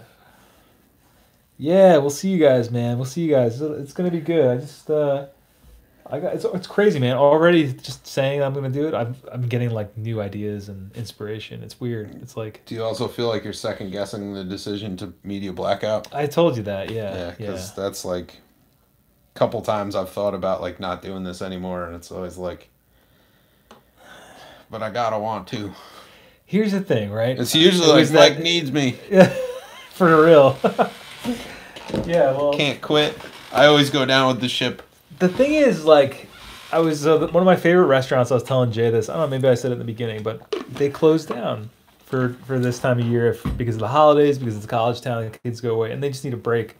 And I walked by the other day, and I was like, I didn't say to myself, "Fuck, I'm never going there again." I said, "I can't wait until they reopen." Yeah. Because I'm gonna go there. I can't. Well, it's like the whole distance makes the heart grow fonder. Yes. Thing. So it's like I'm not leaving. I'm not social media blacking out forever. I'm just going. I'm going out. I need to do some hard thinking. Figure out what I want. I always say I don't want to be a fraud. I always say do what you want to do. I want to figure out what it is I want to do. You know? Yeah. And I think I'm going to need some time just to take a step back and assess, you know, what I'm doing and with the channel and where I've been going with it and what I want to do with it. And so. I think it's going to be overall good. It'll be a good experiment, man. And everybody have been very gave me really positive vibes and really positive on the video from Tuesday. It was like that was my thing, man. I was like, man, these guys, I don't want to like they're going to be mad or they're going to be upset. Well, and everybody was like, nobody's reaction was that. They were just like, please come back as soon as you can. We love it. We'll be here when you come back. And that's like the best community, man. Like that they understand. Like, hey, dude needs a break. We had that conversation last week from my studio too about like, you know, the sort of depression monster and like the mental illness kind of stuff that goes with creatives and stuff. And like, you know, all of these people that come through the stream get it. Yeah. Either because they know somebody who feels that way or because they feel that way themselves. Yeah. So like, because they already identify on that level, 99.9% of them are also going to understand the need for taking personal time and space. Yeah. So, like, I think really, like, the ball is in your court, and it always has been, and those people will be there. Yeah. You know, when you're ready. I just hate to lose that momentum, right? But I think the channel is well established at this point. People know what it is. You guys all know where to find us. Yep. You know where to find the 4-track vids if you want them. And if you get really nostalgic in the next 2 weeks, go back and watch some of those old streams. That's what I'm saying, dude. There's like over 300 videos. There's got to be. I mean, each week we do this. It's 2 hours. This is episode like 67, I think. It's a fucking lot, yeah. So like that's like 100, almost 130 hours or 134 hours of me and Jay just sitting here chatting. Yeah. So like if you missed any of that stuff, and then the videos, there's so many freaking videos. This will be a good chance for people to catch up if you missed like some stuff or coming back. Maybe when you come out of media blackout, we should do it like at a diner somewhere. Yeah, that'd be cool. Just like kick the stream hot. Celebration kickoff, yeah. Well, that's what I mean, right? It's like you kind of get new ideas from that, from taking a little break, and also just social media. I don't know, man. Like I have such a strange relationship with it. I'm very torn about it. Like I love doing it to promote my music, but I think if I hadn't done the channel, I probably wouldn't have. I would have just given up social media for good, and the channel really revived my enjoyment of sharing and you know trying to build a community and build something like we were saying. And sure. But at the same time I'm just like, you know, the faces that we see all the time though, like, you know, they're all people who identify with what it is that you or we are talking about on some level, and I feel like that's almost like across the board. You know, if I say something about a car, like one out of these, you know, 17 people or whatever that are keyed into the stream is going to have some shit to say where they're relating or arguing about whatever I just said. Like, it doesn't matter. Yeah. It could be like, oh, you know, the fucking moon landing was faked, and there's going to be like 6 people that chime in and be like, oh, no, it's this, and oh, yeah, you're right. But, you know, like, there's so many levels of commonality between us and them and us. That, like, you know, I don't know. Like they're always going to understand. That's what everybody's saying, right even now. You know, these guys, Bobby's extremely true. Exodus says he gets it daily. Charles is saying golden words. Here we go about the fucking moon landing. I like to believe the moon landing was fake also. Hashtag conspiracy theory. I like that theory about Stanley Kubrick, who's the one who shot the footage. I like that. I think it's, even if it's not true, I think it's a fun one. There's a lot. It's just a fun one. But Yeah, man, it's just like I said. It's not like It's not like this is disappearing forever. It's not like as soon as the stream's over, the channel's gone. It's no. Yo, here's the foundation of the channel and everything we've built, and that's 2 years of like pretty solid commitment to the foundation and building it. And now it's time to take a step back, and the foundation's still there. If you want to come chill and hang out in the foundation, like watch some vids, go for it. Jay's gonna be around next week on his channel, so we're expanding into Jay's channel too. So once I get that fucking software, we'll be all set. It's gonna be good, man. 2019 is gonna be a big year. I think just to take full advantage of it. Like I said, it all comes back to that January thing. I saw that and I was like, I just had this weird moment where I was like, that sounds awesome. Let me put it in a different context, right? So like, yeah, let's do it. Like, if you want the paint job to come out really good, you need a solid primer, right? So what you're taking in your blackout actually is just the primer for the paint job of the coming year. Hell yeah. That's all it is. Hell yeah. That's all it is. You gotta get it set up right so it takes that gloss. Hell yeah. But that's like I couldn't have put it any better, man. Because I think if I'd done January, I don't know what would have happened to me this month. I think I would have gotten just burned. I don't know. I think because I'm excited for February. Is February album writing month. I think Jeremy was telling me about that FOM. So hell yeah. Help me out every day, every week. So, stick in my head. Oh my God, thanks, Bobby. You see John too? You guys will find. Yeah, hell yeah, man. Our pleasure, dude. Absolutely. And it's also good to be sitting here and knowing that, like, the things that we do and sometimes the nonsense that we spiel off into. It's good to know that on the whole it's positive. It has done and will continue to do that's somebody the best some part good of it, on right? whatever level. That's the best part of it, man, is like getting that feedback from what we're putting out. Because otherwise, because like you and I would probably be hanging out regardless, but the fact that we can share that with other people who are into what we're doing and find value in like the stuff that we're talking about and that we learn from as well, it's a two-way street, and it's For sure. That's something I definitely don't take for granted. And that's not, my intention at all as to walking away from the channel for a couple weeks. It's just like exactly like you put it, man. The paint and primer analogy is perfect. Yeah. Because I think 2019 is going to be huge, and it's just getting things set up. It's just going to take a little bit of time, and it's going to take a step back, and I want to just quiet the noise of social media. It's funny because I actually deleted the podcast app. I had this Anchor app that goes along with my, I put the stuff up on Anchor, but I always do it from my computer. But I noticed with the Anchor app, I'd always just, turn it on and then just look at the numbers. It's like, why? Like, who the fuck cares? I just deleted that off my phone today. I'm like, I don't even need it. I do all the Anchor stuff on my computer. But a perfect example of like thinking about the opposite. Like, what if I just deleted this? I don't even need it, and it would save me. It's not even that much time, but I mean that adds up over time, and then just that fucking hit of dopamine, like, oh, let me turn it on and see what I got. It's like, it doesn't fucking matter. It really doesn't. At the end of the day, what matters is that you're content doing what you do, and I guess as sort of a secondary but not minor point, that it's the information you've put out there has somehow positively impacted someone. Yeah.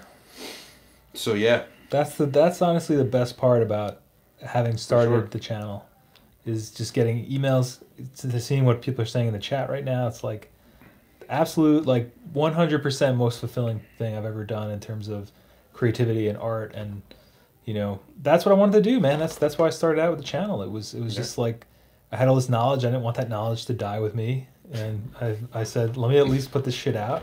Yeah. And hopefully somebody can learn from it, learn from my mistakes. For sure. Get something positive out of it. So, and that's what it's all been, man. Yeah. Hell yeah. Well, a lot of the emails that I get from, the folks that come through this channel and stuff, like, they're constantly pushing my expanses of knowledge also. As much as they ask questions and, we collectively try to solve those whatever. Yeah, that's problems what I mean. And stuff. But, at the same time, I get emails like, I got this I don't know what the fuck it is. You know, it's like a 1984, you know, made in Japan, never exported cassette deck, and it doesn't fucking work. What do I do? Like, Yeah. so now I go through and spend an hour mining through, you know, service manuals and shit. But now I know about this piece of gear, and I know what its inner workings look like, and I know what its alignment procedure is, all because I got a one Isn't sentence that email. It funny? was like, "Yo, what do you think about this?" Yeah. And now I'll probably be standing some random ass fucking place, and somebody be like, "Yo, you ever hear of one of these?" Like, Yeah, actually. fucking funny you mentioned that. I got the Yeah. service manual for that in my phone. Hold on Yeah, a second. yeah. Let me show you. And that's, I think, that one of the other huge benefits of it is it pushes us to learn. Steven, you can hit up the 424 recording forum Oh yeah. and post links there. There's a whole thread for 4-track stuff, and I think just other track stuff too. If your music Yo, James, what's up, buddy? If your music is hosted on SoundCloud or any of those things, you can also post links right in the chat where you are. I think they have to be a Admin. yeah, or like a mod. Mod. Yeah. I would say the forum though. There's a huge thread of stuff. Yeah, the forum is always a good plan. 424recording.com/forum. Yeah. And Bump it in there. yeah. So yeah, that's where we stand. And if you want to tune in with me next week, I'm gonna make sure you click on Jay's name. I'm gonna do the best I can to set up for a stream around the same time on Wednesday night. And call me on the landline. I'll be cool. That'll be so funny if I call you on that fucking landline. If you see an 845-246 number come up. Yeah. That'd be hilarious. But like, oh hey man, what's up? Oh, I'm sick. I'll have to check and see if I think there might be speaker on their phones too. So if there is, I'll put you on for fucking 2 seconds. You'll technically still be blacked out. Yeah. Because they won't be able to see you. Yeah, analog, man. I won't be able to see it either. I'm not going to tune in either because it'll be. That'd be funny if I was just like sitting in the chat not saying. Wait, so that social media blackout, is that like all electronics though? Like no Netflix, no fucking. Oh, that's a good question, man. Damn, man, how deep you going? How deep is the rabbit hole? I think just internet. Like you're gonna like stand in the closet for fucking 2 weeks? Yeah. Oh man. No, not in the closet, but. Rough. Spotify, still Spotify. Yeah, still Spotify. Yeah. Just like the YouTube, just the output, Instagram, not the input. Facebook. I don't really do Facebook, but you know all that kind of shit. Like all the social media stuff. Word. All right, we should wrap it up, man. Yeah, we should. All right, so y'all know what the deal is. You can catch me next week, Wednesday, about 7 o'clock. I'll actually be on Wi-Fi, so it won't be blocky and looking like shit. And Mike is going for the January media blackout. But we're gonna do a phone check-in at least next week. Yeah, so make sure you sub to Jay's channel, turn on notifications so you know when he's going to go live. And you can, of course, email me, operationaudio@gmail, email him, 424recording@gmail. He probably won't get back to you until about the 19th. I'll be checking it up until Friday, so if you got pressing questions. If you do email me, I will get back to you when I come back. I'm looking forward to having a laundry list of emails to check. And if you really have any major emergency questions for Mike, you can email them to me, and I will call him on the phone and ask him what he thinks, and then write it back to you. Yeah, if the forum is inundated with Russian hackers and spammers, definitely that's definitely the remedy. So Bobby, watch out for the package from me. Walden Pond, hell yeah. Thanks. I'm hoping to ship it tomorrow morning to you. So I would suspect early next week is probably the arrival for that. I'll email you tracking once I got it. Pod coming out tomorrow. What if you did the opposite? A little bit of a quick little thing on taking 2 weeks off, and then Friday special video. I want to know what your favorite 424 recording vids and series are from the channel. There you go. I'm gonna look at that when I get back and take that in consideration when planning out things for 2019. So, next week, come as you are. I see Nirvana on there, so I had to put the reference in. And, Till then, Mike will be on a plane. See you guys out there. Yeah. I'm on a plane. Oh, watch out. It might get tagged. Oh, shit, yeah. Shit. So, I can't complain. Right. Y'all do something you want to do each and every day, every week. And, stay with it. We catch you next week. I'll catch you next week. Yeah, hell yeah. Mike will catch you in, I don't know, know. 2 weeks. We'll be back. You gotta get like in there and be still though or something. January 23rd. We'll be back that week. we'll be around. So turn on notifications if you want to know when the Forge of War videos are going to go live. Peace. All right. See you guys. Deuces. You know, it won't let me fucking shut this thing off, though.